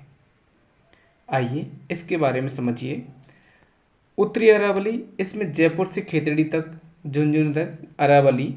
उत्तरी अरावली में जयपुर से खेतड़ी तक है, जो खेतड़ी झुंझुनू में है। इस पर्वत श्रृंखला में शेखावटी एवं शिखर की, तोरावटी पहाड़ियाँ तथा जयपुर की नाहरगढ़, जयगढ़, मनोहरपुरा तथा अलवर की पहाड़ियाँ, भानगढ़, सरिस्का, बिलाली सम्मिलित है। किसमें? उत्तरी अरावली क्षेत्र में। इस प्रदेश के प्रमुख उच्च शिखरों के क्रमशः नाम देखिए। रघुनाथगढ़, रघुनाथगढ़ की ऊंचाई कितनी है? 1055 मीटर, जो कहाँ पे है? सीकर में। खोह जयपुर में है। भौराज ये अलवर में है, बहराज, और बरबड़ा जयपुर में है। तो ये उत्तरी अरावली की पहाड़ियाँ हैं। मध्य अरावली की क्षेत्र देखते हैं तो यह अजमेर से राजसमंद तक फैली हुई है। अजमेर से राजसमंद तक फैला इसका विस्तार है। जयपुर के दक्षिण पश्चिम भाग से दक्षिण में राजसमंद जिले के देवगढ़ तहसील तक इसका विस्तार है मध्य अरावली का। इसमें निम्न पहाड़ियाँ सम्मिलित है। देखिए कौन कौन सी पहाड़ियाँ। मध्य अरावली क्षेत्र मेरवाड़ा पहाड़ियाँ मुख्य रूप से अजमेर जिले में विस्तृत है। शेखावटी निम्न पहाड़ियाँ ये सांबर झील से झुंझुनू में सिंगाना तक फैली हुई है। आगे देखते हैं दक्षिणी अरावली क्षेत्र। दक्षिणी अरावली क्षेत्र में राजसमंद से माउंट आबू सिरोही तक है। दक्षिणी अरावली दो भागों में भी बांटा गया है। दक्षिणी अरावली को दो भागों में बांटा गया है। कौन कौन से? आबू अथवा आर्बुद पर्वत, जिसका विस्तार सिरोही में है। मेवाड़ अरावली, इसका विस्तार उदयपुर और राजसमंद में है। निम्न में से कौन सी चोटी श्रृंखला दक्षिणी अरावली में अवस्थित है? तो दक्षिणी अरावली में कौन सी चोटी है? देखिए ये है अचलगढ़। अचलगढ़ दक्षिणी अरावली में है। रघुनाथगढ़ कहाँ है? सीकर में है। तारागढ़ कहाँ है? अजमेर में। और नाग पहाड़ भी अजमेर में है। निम्नलिखित में से कौन सी पर्वत चोटी उत्तरी अरावली प्रदेश में संबंधित नहीं है? तो कौन सी नहीं है उत्तरी में? नाग पहाड़ नहीं है। नाग पहाड़ किस में है? मध्यवर्ती अरावली क्षेत्र में। आगे आते हैं। मध्य अरावली का निम्नतम उच्चवत क्षेत्र कौन सा है? तो कौन सा है निम्नतम? सांबर क्षेत्र। जयपुर का सांबर क्षेत्र मध्य अरावली का निम्नतम उच्चवत क्षेत्र है। भानगढ़, बिलाली और सिरावास ये अलवर की श्रेणियां हैं। उत्तरी अरावली की बोले तो अलवर क्षेत्र में है ये। उत्तरी अरावली की श्रेणियां हैं भानगढ़, बिलाली व सिरावास। सुमेलित करना है तो सुमेलित करिए एक बार सबको। उत्तरी अरावली क्षेत्र में आता है अपना अलवर, और अरावली मध्यवर्ती भाग में आता है जयपुर, और भौराड़ क्षेत्र अपना किस में आता है? और दक्षिणी अरावली आती है अपनी सिरोही में, और भौराड़ क्षेत्र आता है अपना उदयपुर में। नेक्स्ट आते हैं गलत युग्म का चयन करना है। तो ये चोटियों के नाम गलत है, इसलिए इस प्रश्न को डिलीट कर दिया गया है। निम्नांकित में से किस जिले में अरावली के साथ साथ विंध्यन क्रम के उच्चवत स्वरूप भी विद्यमान है? तो किस में है? चित्तौड़गढ़ में।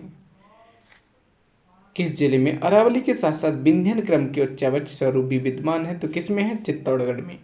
चित्तौड़गढ़ जिले में चित्तौड़गढ़ का किला जो मैसा के पठार पर स्थित है अरावली का भाग है, जबकि भैंसरौड़गढ़ का पठारी भाग विंध्याचल पर्वत का भाग है। याद रखा, ये भैंसरौड़गढ़ का पठारी भाग विंध्याचल पर्वतमाला का भाग है। क्वेश्चन क्या पूछा है कि निम्नांकित में से किस जिले में अरावली के साथ साथ विंध्यन क्रम के उच्चवत स्वरूप भी विद्यमान है? तो किस में है? चित्तौड़गढ़ में। आगे आते हैं। निम्न में से कौन सा किला अरावली पर्वतमाला में स्थित नहीं है? तो कौन सा नहीं है? गागरोन। गागरोन कहाँ है? झालावाड़ में। ये अरावली पर्वतमाला में स्थित नहीं है। आगे आते हैं। देखिए गागरोन किला झालावाड़ में स्थित है। यह किला अरावली पर्वतमाला में स्थित नहीं है, बल्कि विंध्याचल पर्वत श्रेणी में स्थित है। राजस्थान का पूर्वी मैदानी भाग राजस्थान राज्य के कुल भौगोलिक क्षेत्रफल का लगभग कितना है? पूछा है पूर्वी मैदानी भाग राजस्थान के कुल भौगोलिक क्षेत्रफल का लगभग कितना प्रतिशत धारित करता है? तो लगभग 23% पूर्वी भाग स्थित है। राजस्थान में पूर्वी मैदानी भाग कितना है? 23%, जिसमें 39% जनसंख्या निवास करती है। कितनी? 39% जनसंख्या निवास करती है। आइए इनके बारे में समझते हैं। पूर्वी मैदानी भाग के पूर्वी मैदानी प्रदेश, इस प्रदेश में राज्य का 23.30% भूभाग आता है। कितना आता है? एग्जैक्ट डाटा याद रखिएगा। 23.30% भूभाग आता है। जिलों के पुनर्गठन के उपरांत इस क्षेत्र में जिलों की संख्या 13 है। कौन कौन से? अलवर, भरतपुर, डीग, धौलपुर, करौली, सवाई माधोपुर, टोंक, भीलवाड़ा, डूंगरपुर, बांसवाड़ा, प्रतापगढ़, दौसा और जयपुर। इनको याद रखिएगा क्योंकि ये माही बेसिन का क्षेत्र डूंगरपुर, बांसवाड़ा, प्रतापगढ़, आप गलती कर दो तो ये भी आता है इसमें। समतल होने के साथ जलोढ़ मिट्टी से निर्मित यह भाग विस्तृत रूप से गंगा के मैदान का ही प्रवाह है। यह मैदान दक्षिण में मेवाड़ का मैदान तथा उत्तर में मालपुरा करौली का मैदान, हेरोन ने तृतीय पेनिप्लेन नाम दिया इसको। किसको? मालपुरा करौली के मैदान को तृतीय पेनिप्लेन नाम दिया हेरोन ने, तो इसे मालपुरा करौली का मैदान कहलाता है। इनके उच्च भूभाग टीलेनुमा है, जिसके कारण इसे पीडमांड मैदान भी कहा जाता है। इस प्रदेश को मुख्यतः 3 भागों में बांटा गया है। 3 भाग कौन कौन से हैं? आइए एक बार देखते हैं। 3 भाग कौन कौन से हैं? देखिए, बनास बेसिन, चंबल बेसिन और माही बेसिन। इनमें 3 भागों में बांटा गया है इसको, बनास बेसिन, चंबल बेसिन और माही बेसिन। आगे आते हैं। राजस्थान में मालपुरा करौली का मैदान किस नदी बेसिन का भाग है? तो ये बनास बेसिन का भाग है। निम्न में से कौन सा समतल उच्च मैदान हेरोन महोदय द्वारा तृतीय पेनिप्लेन के रूप में पहचाना गया? तो ये है मालपुरा करौली का मैदान। मालपुरा करौली के मैदान को हेरोन महोदय ने तृतीय पेनिप्लेन के रूप में पहचाना। पूर्वी बेसिन मैदान का भाग नहीं है। पूर्वी बेसिन मैदान का भाग नहीं है। 4 ऑप्शन है, उनमें से कौन सा नहीं है ये बताना है। तो ये जवाई बेसिन पूर्वी मैदान का भाग नहीं है, जबकि चंबल बेसिन, छप्पन बेसिन और बनास बेसिन ये पूर्वी मैदान में आते हैं। पूर्वी बेसिन मैदान को मुख्यतः 3 भागों में बांटा जा सकता है। बनास बेसिन, बनास व उसकी सहायक नदियों से निर्मित यह बेसिन मुख्यतः पश्चिमी चित्तौड़गढ़, भीलवाड़ा, टोंक आदि जिलों में विस्तृत है। चंबल बेसिन मुख्यतः कोटा, बूंदी, झालावाड़ जिलों में विस्तृत है। मध्य माही बेसिन, छप्पन का मैदान, यह बेसिन बांसवाड़ा, प्रतापगढ़ जिले के उत्तरी भाग बैसलुम्बर में विस्तृत है। बनास बेसिन राजस्थान के किस भौगोलिक विभाजन का हिस्सा है? तो यह है पूर्वी मैदान का। बनास बेसिन राजस्थान के पूर्वी मैदान का भाग है। अभी आपको बता दिया, बनास बेसिन, चंबल बेसिन, माही बेसिन ये पूर्वी मैदान के भाग हैं। प्रतापगढ़ किस क्षेत्र का भाग है? तो ये कांठल का मैदान, बोले तो पूर्वी मैदान का ही भाग है, ये कांठल के मैदान का भाग है। प्रतापगढ़ किस क्षेत्र का भाग है? कांठल के मैदान का। आगे आते हैं।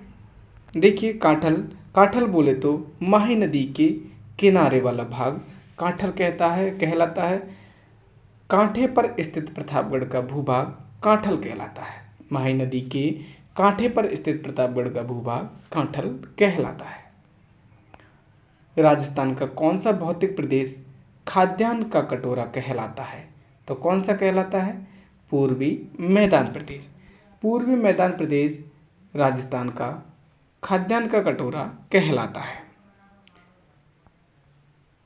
पूर्वी मैदान प्रदेश या उपजाऊपन अरावली पर्वतमाला के कारण है, क्योंकि यह रेगिस्तान के पूर्वी विस्तार को नियंत्रित करती है।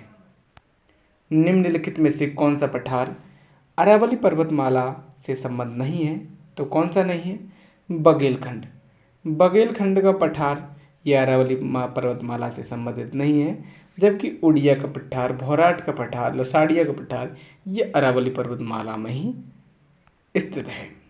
आगे आते हैं। देखिए, बघेलखंड का पठार मुख्यतः मध्य प्रदेश में स्थित है। बनास बेसिन के संदर्भ में निम्न कथनों पर विचार कीजिए एवं नीचे दिए गए कूटों पर सही उत्तर का चयन करना है। तो आइए चयन करते हैं। यह मैदान कृषि के लिए अनुपयुक्त है, गलत है, क्योंकि हम जानते हैं पूर्वी मैदान कृषि के लिए उपजाऊ है, तो ये गलत है। यहाँ पे बनास बेसिन के बारे में बात हो रही है, तो ये कृषि के लिए उपयुक्त है, ये गलत है क्योंकि अनुपयुक्त दे रखा है।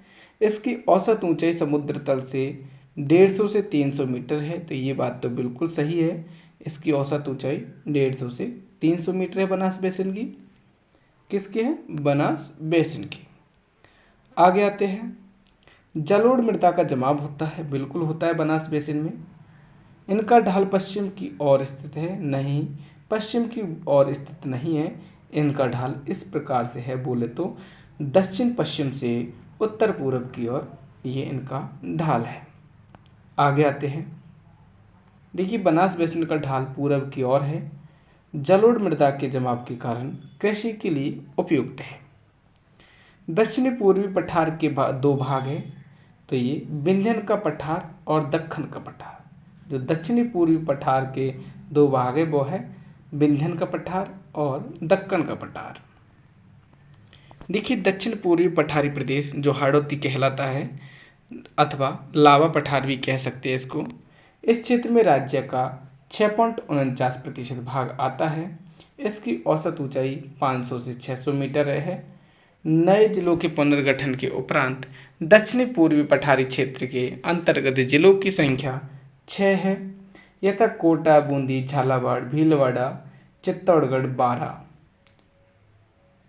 यह पठारी प्रदेश को दो भागों में बांटा जा सकता है। कौन कौन से? विंध्यन कगार भूमि और दक्कन लावा पठार। विंध्यन कगार भूमि, इसका विस्तार डांग, बोले तो करौली, धौलपुर, सवाई माधोपुर क्षेत्र में है। यह भाग बलुआ पत्थर से निर्मित है, विंध्यन कगार भूमि का। दक्कन लावा पठार, इसका विस्तार कोटा, बूंदी, बारा, झालावाड़ जिले में है। दक्कन लावा पठार किस किस में? कोटा, बूंदी, बारा, झालावाड़ जिले में। माला प्रदेश, ऊपर माल और कौन सा है? ऊपर माल इसी क्षेत्र में स्थित है। माला प्रदेश और ऊपर माल इसी क्षेत्र में स्थित है। इस पठारी क्षेत्र में काली उपजाऊ मिट्टी पाई जाती है। दक्कन लावा पठार में कैसी मिट्टी पाई जाती है? काली उपजाऊ मिट्टी पाई जाती है, जिसका निर्माण ज्वालामुखी चट्टानों से हुआ है। बूंदी एवं सवाई माधोपुर की आरावाला पहाड़ियाँ व कोटा की मुकुंदरा की पहाड़ियाँ इसी पठारीय भाग में स्थित है। विंध्यन कगार भूमि जिन नदियों के मध्य स्थित है वह है चंबल व बनास। विंध्यन कगार भूमि चंबल व बनास के मध्य स्थित है। राजस्थान में विंध्यन कगार क्षेत्र किस प्रकार की चट्टानों से निर्मित है? तो ये है बलुआ पत्थर। राजस्थान में विंध्यन कगार क्षेत्र बलुआ पत्थर के प्रकारों से निर्मित है, बलुआ पत्थर चट्टानों से निर्मित है। राजस्थान की किस भौतिक क्षेत्र में मुकुंदरा की पहाड़ियाँ स्थित है? तो मुकुंदरा की पहाड़ियाँ ये अपनी हाड़ौती पठार में स्थित है। कहाँ पे? हाड़ौती पठार में स्थित है मुकुंदरा की पहाड़ियाँ। नेक्स्ट आते हैं, निम्नलिखित में से कौन सी पहाड़ियाँ राजस्थान में विंध्यन पर्वत श्रेणी का विस्तार है? तो ये किसका है? मुकुंदरा पहाड़ियों का। कौन सी पहाड़ियाँ राजस्थान में विंध्यन पर्वत श्रेणियों का विस्तार है? तो कौन सी है? मुकुंदरा की पहाड़ियाँ। राजस्थान की मुकुंदरा की पहाड़ियाँ हिस्सा है, तो ये किसकी है? विंध्यन की पहाड़ियों का। विंध्यन की पहाड़ियों का ये हिस्सा है राजस्थान की मुकुंदरा पहाड़ियाँ। राजस्थान के कौन से भू आकृतिक क्षेत्र में मुकुंदरा और बूंदी पहाड़ियाँ स्थित हैं? तो ये है दक्षिण पूर्वी पठार क्षेत्र में। दक्षिण पूर्वी पठारी क्षेत्र में स्थित है मुकुंदरा और बूंदी पहाड़ियाँ। निम्नलिखित में से कौन सी स्थलाकृति अरावली पर्वत श्रृंखला में अवस्थित नहीं है? तो कौन सी नहीं है? अरावली श्रृंखला में मुकुंदरा की पहाड़ियाँ, ये विंध्याचल पर्वतमाला की श्रृंखला है। देखिए राजस्थान के किस क्षेत्र में विंध्य पठार स्थित है, तो ये है दक्षिण पूर्व में, दक्षिण पूर्व में विंध्य पठार स्थित है। राजस्थान के विंध्यन कगार किस क्षेत्र में पाए जाते हैं, तो ये पाए जाते हैं धौलपुर, करौली, सवाई माधोपुर क्षेत्र में विंध्यन कगार देखने को मिलते हैं। राजस्थान का कौन सा जिला हाड़ौती का पठार में सम्मिलित नहीं है, तो कौन सा नहीं है, दौसा नहीं है, जबकि कोटा, बारा, झालावाड़ ये हाड़ौती के पठार में सम्मिलित है। देखिए हाड़ौती के पठार में दक्षिण पूर्वी राजस्थान के कोटा, बूंदी, बारा, बांसवाड़ा, झालावाड़ आदि जिले सम्मिलित हैं। हाड़ौती के पठार के 3 गौण भाग कौन कौन से हैं, एक तो अर्धचंद्राकार है, साहेबाद उच्चभूमि और डग गंगधर उच्चभूमि, ये हाड़ौती पठार के 3 गौण भाग हैं। हाड़ौती पठार के 3 गौण भाग, एक तो अर्धचंद्राकार जो बूंदी हिल्स, मुकुंदरा हिल्स जो कोटा झालावाड़ में है स्थित है अर्धचंद्राकार पहाड़ी। साहेबाद उच्चभूमि पूछा जाता है, साहेबाद उच्चभूमि ये बारा में है, घोड़े की नाल जैसी पहाड़ियाँ पाई जाती है साहेबाद उच्चभूमि। डग गंगधर उच्चभूमि ये झालावाड़ में है, कहाँ पे है, झालावाड़ में, पूछा जाएगा, इंपॉर्टेंट है। डग गंगधर कहाँ पे है, ये झालावाड़ में है। और साहेबाद उच्चभूमि कहाँ पे है, बारा में है, ये घोड़े की नाल जैसी पहाड़ी पाई जाती है।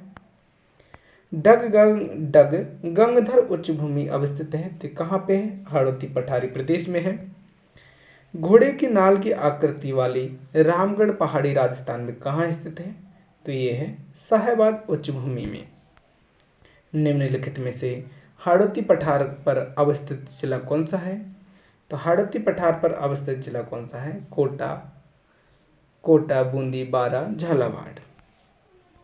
झालावाड़ अवस्थित है, तो ये हाड़ौती पठार पर अवस्थित है। नेक्स्ट आते हैं, हाड़ौती के पठार में राजस्थान का कौन सा क्षेत्र सम्मिलित किया जाता है, तो ये किया जाता है दक्षिण पूर्वी। हाड़ौती के पठार में कौन सा किया जाता है, दक्षिणी पूर्वी क्षेत्र। कोटा बूंदी का क्षेत्र कहलाता है, तो ये कहलाता है हाड़ौती का क्षेत्र। कोटा बूंदी का क्षेत्र हाड़ौती का क्षेत्र कहलाता है। दक्षिणी पूर्वी राजस्थान में स्थित भौगोलिक प्रदेश जाना जाता है, तो ये जाना जाता है हाड़ौती के पठार का। हाड़ौती का पठार दक्षिणी पूर्वी राजस्थान में स्थित भौगोलिक प्रदेश जाना जाता है। डांगलैंड ये पूछा जाता है, डांगलैंड किसका भाग है, तो डांगलैंड है करौली पठार का। करौली पठार की अनियमित पहाड़ियों को डांगलैंड कहा जाता है। छप्पन का मैदान राजस्थान के किस भाग में स्थित है, तो ये है दक्षिण भाग में। छप्पन का मैदान राजस्थान के किस भाग में है, तो यह दक्षिण भाग में स्थित है। राजस्थान के दक्षिण भाग में स्थित प्रतापगढ़ और बांसवाड़ा के बीच के भाग में 56 गांवों का समूह स्थित होने के कारण इस भूभाग को छप्पन के मैदान के नाम से जाना जाता है। राजस्थान में 56 का मैदान किस नदी के बेसिन में स्थित है, तो 56 का मैदान स्थित है माही नदी के बेसिन में। किसमें, माही नदी के बेसिन में स्थित है। नेक्स्ट देखिए, 56 के मैदान मध्य माही बेसिन बोले तो 56 का मैदान को बागड़ क्षेत्र भी कहते हैं। यह बेसिन माही नदी की सहायक नदियों से सिंचित है, जो बांसवाड़ा, डूंगरपुर, प्रतापगढ़ जिले के उत्तरी भाग व सलूम्बर में विस्तृत है। निम्न में से कौन सा बागड़ के नाम से जाना जाता है, तो बागड़ के नाम से जाना जाता है मध्य माही का मैदान। बागड़ में आते हैं डूंगरपुर, बांसवाड़ा। 56 का मैदान राजस्थान के निम्नलिखित में से निम्नांकित में से किन जिलों में विस्तृत है, तो 56 का मैदान विस्तृत है अपना मैदान पूछा है 56 का मैदान, तो ये अपना डूंगरपुर, बांसवाड़ा में स्थित है। 56 की पहाड़ियाँ कहाँ पे है, एक बार बताइए। आइए, 56 बेसिन जिस जिले में स्थित है वह है बांसवाड़ा। 56 बेसिन कहाँ पे है, बांसवाड़ा में। 56 का मैदान बांसवाड़ा में है, तो 56 की पहाड़ियाँ 56 की पहाड़ियों का समूह जो बालोतरा के मोकलसर गांव में सिवाना तक फैला हुआ है, जो नाकोडा पर्वत ग्रेनाइट पर्वत बालोतरा जिले में स्थित है। इस मैदान में माही नदी को गोलाई दी है। इस मैदान ने माही नदी को गोलाई दी है, तो 56 की पहाड़ियाँ भी गोल है। अधिक गहराई तक विच्छेदित होने के कारण 56 के विच्छेदित मैदान व आसपास की पहाड़ियाँ भूभाग को बागड़ के नाम से पुकारा जाता है। तो याद रखना 56 का मैदान कहाँ पे है, बांसवाड़ा में है। बांसवाड़ा प्रतापगढ़ में। नाकोडा पर्वत को निम्न में से किस नाम से भी जाना जाता है, तो ये जाना जाता है 56 की पहाड़ियाँ। नाकोडा पर्वत निम्न में से किस नाम से जाना जाता है, 56 की पहाड़ियों के नाम से। और ये कहाँ पे है, बालोतरा में है। 56 की पहाड़ियाँ अवस्थित है, तो कहाँ पे है, पूर्व में बाड़मेर में थी, अब कहाँ पे है, बालोतरा में। 56 की पहाड़ियाँ देखिए वर्तमान में कहाँ पे है, बालोतरा जिले में। राजस्थान का कौन सा भौगोलिक अंचल मालवा के पठार का विस्तार है, तो मालवा के पठार का विस्तार है अपना हाड़ौती का पठार। मालवा पठार उत्तर मध्य भारत, पश्चिम में गुजरात के मैदान, दक्षिण और पूर्व में विंध्य श्रेणी, उत्तर में मध्य भारत पठार और बुंदेलखंड उच्च भूमि से घिरा है। ज्वालामुखी उत्पत्ति वाला यह पठार मध्यवर्ती मध्य प्रदेश और दक्षिण पूर्वी राजस्थान का हिस्सा है। मालवा के पठार के उत्तरी भाग को हाड़ौती पठार भी कहा जाता है। राजस्थान के किस क्षेत्र में मालवा पठार का विस्तार है, तो मालवा का पठार अपना दक्षिण पूर्वी क्षेत्र में है। राजस्थान के डेक्कन ट्रैप के शैल समूह विद्यमान है। डेक्कन ट्रैप के शैल समूह झालावाड़ और कोटा जिले में विद्यमान है। याद रखना इम्पोर्टेंट है, डेक्कन ट्रैप के शैल समूह कहाँ पे है, झालावाड़ और कोटा में। डेक्कन ट्रैप दक्षिण पूर्वी भाग में झालावाड़, कोटा, मेवाड़ के कुछ भागों में फैले हैं। इन शैलों का रंग अधिकतर गहरा भूरा अथवा हरा होता है। राजस्थान में बृहद सीमांत भ्रंश फैला है के सहारे, तो किसके सहारे है, बूंदी सवाई माधोपुर की पहाड़ियों के सहारे ये बृहद सीमांत भ्रंश फैला हुआ है। देखिए अरावली व विंध्य पर्वतमाला के मिलन स्थल, अरावली याद रखना ये इम्पोर्टेंट है, अरावली व विंध्य पर्वतमाला का मिलन स्थल विशाल या बृहद सीमांत भ्रंश कहलाता है। राज्य के दक्षिण पूर्वी भाग से विशाल सीमा भ्रंश बोले तो द ग्रेट बाउंड्री फॉल्ट गुजरता है। यह भ्रंश गुजरात के बैगू, संतूर, उत्तरी कोटा से स्पष्ट दृष्टिगत होता है तथा पुनः सवाई माधोपुर और धौलपुर जिले में से देखा जा सकता है।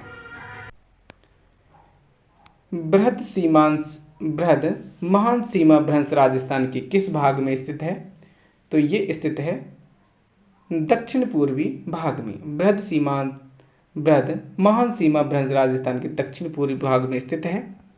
महान सीमा भ्रंश से नहीं गुजरता है, तो ये उदयपुर से नहीं गुजरता है, जबकि कोटा सवाई माधोपुर धौलपुर से गुजरता है। महान सीमा भ्रंश मालानी आग्नेय शैल समूह के कारण पनपा है, तो ये पनपा है जालौर ग्रेनाइट के कारण मालानी आग्नेय शैल पनपा है।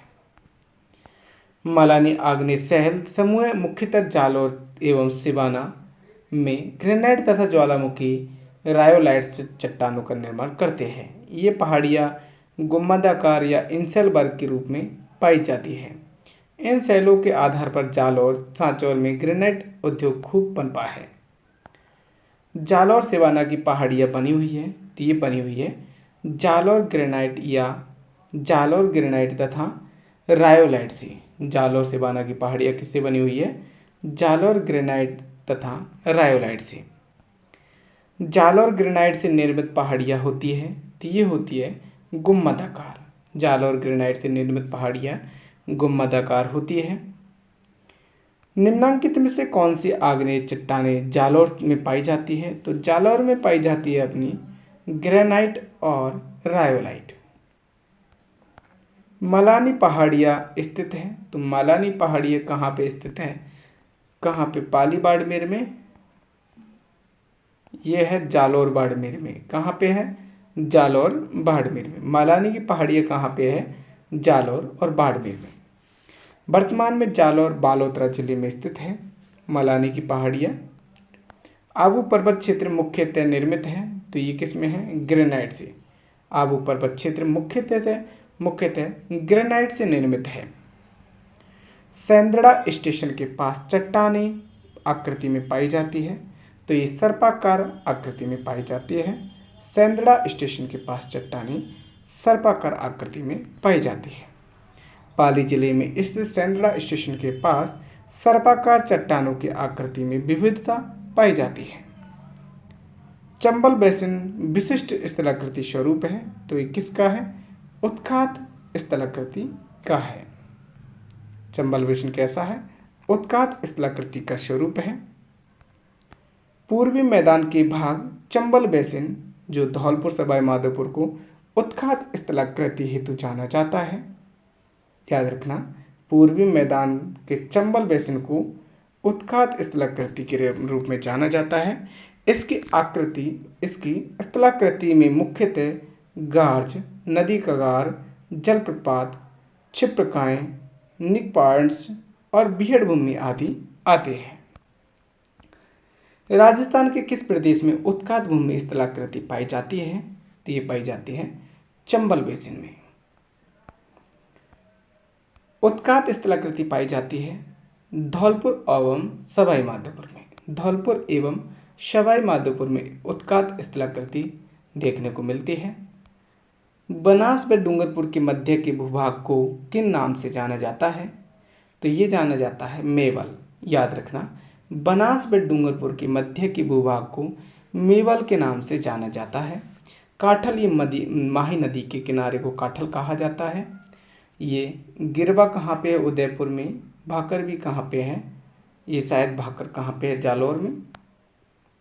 आगे आते हैं, देखिए मेवल डूंगरपुर बांसवाड़ा का मध्य भाग बागड़ और डूंगरपुर बांसवाड़ा का प्राचीन नाम है। नेक्स्ट आते हैं, देखिए डूंगरपुर क्या है? मेवल क्या है? डूंगरपुर बांसवाड़ा का मध्य भाग है। और बागड़ क्या है? बागड़ ये डूंगरपुर बांसवाड़ा का प्राचीन नाम है। याद रखिएगा, प्राचीन नाम तो बागड़ है, जबकि डूंगरपुर बांसवाड़ा का मध्य भाग क्या कहलाता है? मेवल कहलाता है। कौन सा सही सुमेलित है? तो बागड़ डूंगरपुर बांसवाड़ा का प्राचीन नाम है। मेवात अलवर भरतपुर का। भौमट अपना उदयपुर सलूम्बर डूंगरपुर क्षेत्र का है, तो ये गलत है। किसका है? भौमट उदयपुर सलूम्बर डूंगरपुर एवं पूर्वी सिरोही जिले का क्षेत्र है, जबकि हड़ौती कोटा बूंदी झालावाड़ क्षेत्र है। तो कौन सा गलत होगा? तीसरा गलत हो जाएगा। देखिए भौमट क्षेत्र उदयपुर सलूम्बर डूंगरपुर एवं पूर्वी सिरोही जिले का अरावली पर्वतीय क्षेत्र आता है। निम्नांकित में से किन जिलों का भौमट कहलाता है? किन जिलों का क्षेत्र भौमट कहलाता है? तो भौमट कहलाता है डूंगरपुर, उदयपुर और सिरोही।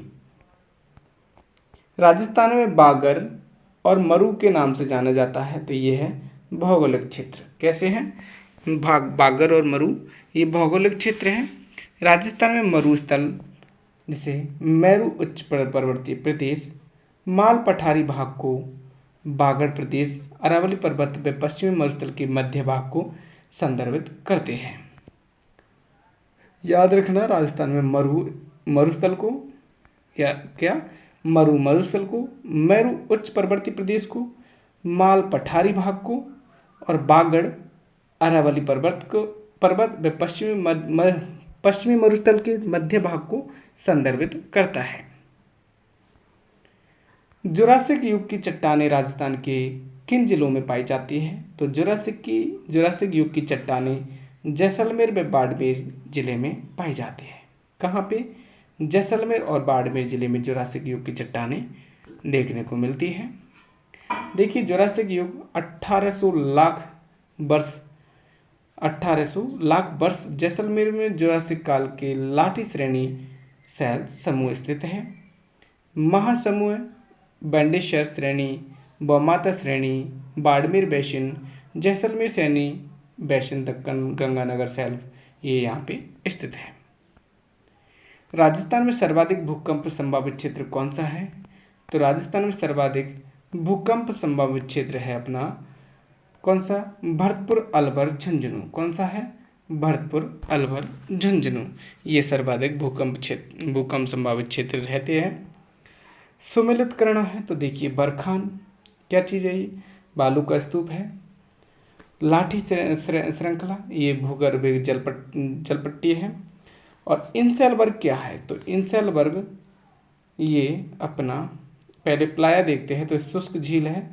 और इंसेलबर्ग क्या है? आबू पर्वत खंड है इंसेलबर्ग। नेक्स्ट आते हैं सुमेलित करना है तो देखिए मेवाड़ पर्वतीय क्षेत्र, घग्गर का मैदान कहाँ पे? पहले तो जो आता है वो करिए। तो घग्गर के मैदान को हम नाली कहते हैं हनुमानगढ़ में। गिरवा ये मेवाड़ पर्वतीय क्षेत्र, गिरवा, हाड़ौती का मुकुंदरा पहाड़िया, शेखावटी क्षेत्र अंतः प्रभावित। बिल्कुल शेखावटी पठार अपना अंतः प्रभावित अपवाद क्षेत्र है। हाड़ौती का पठार अपना मुकुंदरा की पहाड़िया और मेवाड़ पर्वतीय क्षेत्र ये गिरवा उदयपुर में है। कौन सा राजस्थान के मरुस्थल की विशेषता है? तो कौन कौन से मरुस्थल की विशेषता है ये बताना है हमें। तो देखिए अति शुष्क दशाएं होती है मरुस्थल में, बिल्कुल होती है। तापमान का अतिरेक ये भी सही है। न्यून औसत वार्षिक वर्षा बिल्कुल सही बात है। कम तथा तिरछा हुआ वानस्पतिक आवरण ये भी सही है। तो पहला, दूसरा, तीसरा, चौथा इसका आंसर होगा। नेक्स्ट आते हैं कथनों पर विचार करना है, सही उत्तर का चयन करें। तो देखिए पहला कथन, लूणी बेसिन गौड़वाड़ प्रदेश के नाम से जाना जाता है। बिल्कुल जाना जाता है। गिरवा उदयपुर बेसिन की अवशिष्ट आकृति है जो मेवाड़ प्रदेश में है, ये बात भी सही है। घग्गर का मैदान चूरू जिले में नहीं, ये हनुमानगढ़ जिले में है, तो ये गलत हो जाएगा। पहला दूसरा सही है अपना। नेक्स्ट आते हैं देखिए घग्गर का मैदान हनुमानगढ़, अनूपगढ़ और गंगानगर में स्थित है। नेक्स्ट आते हैं निम्नलिखित में से कौन सा सुमेलित नहीं है?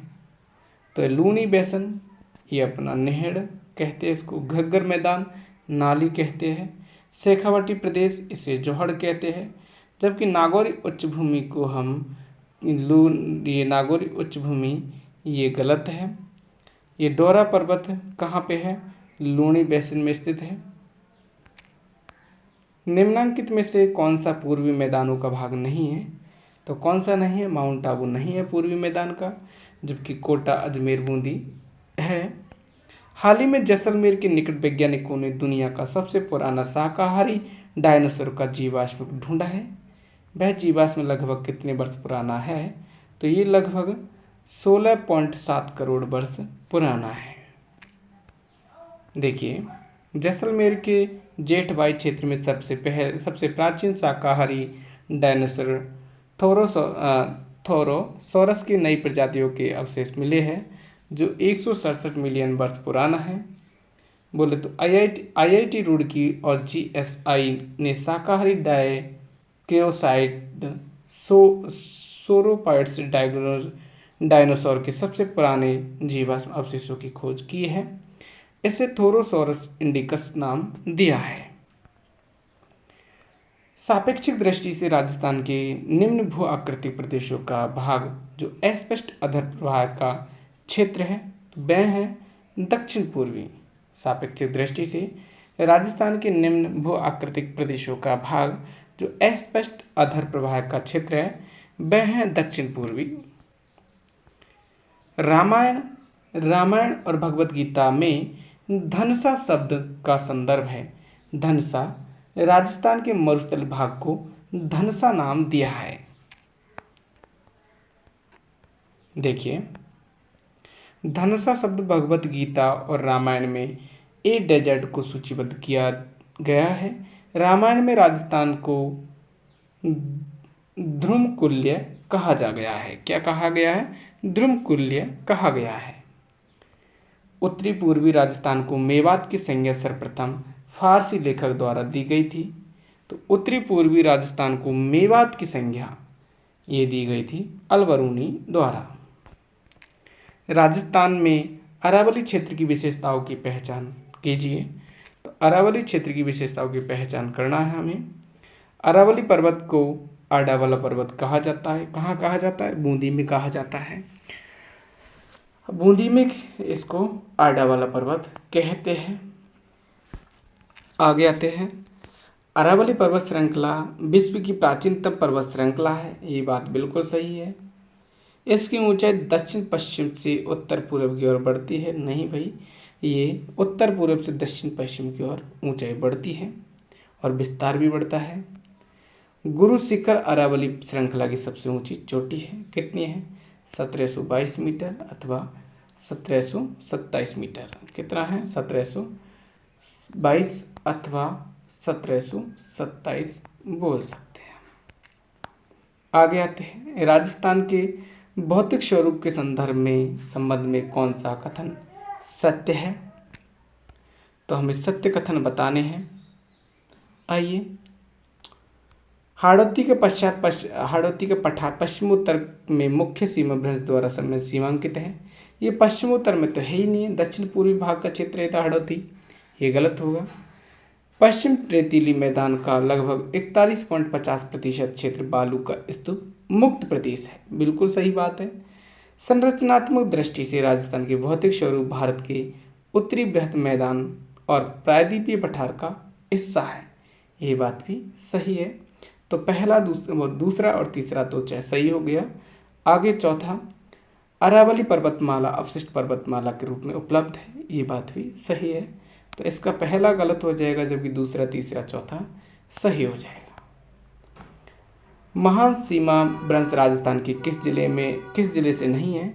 तो ये सवाई माधोपुर से है, चित्तौड़गढ़ से भी है, कोटा से भी है, जबकि भीलवाड़ा से नहीं है।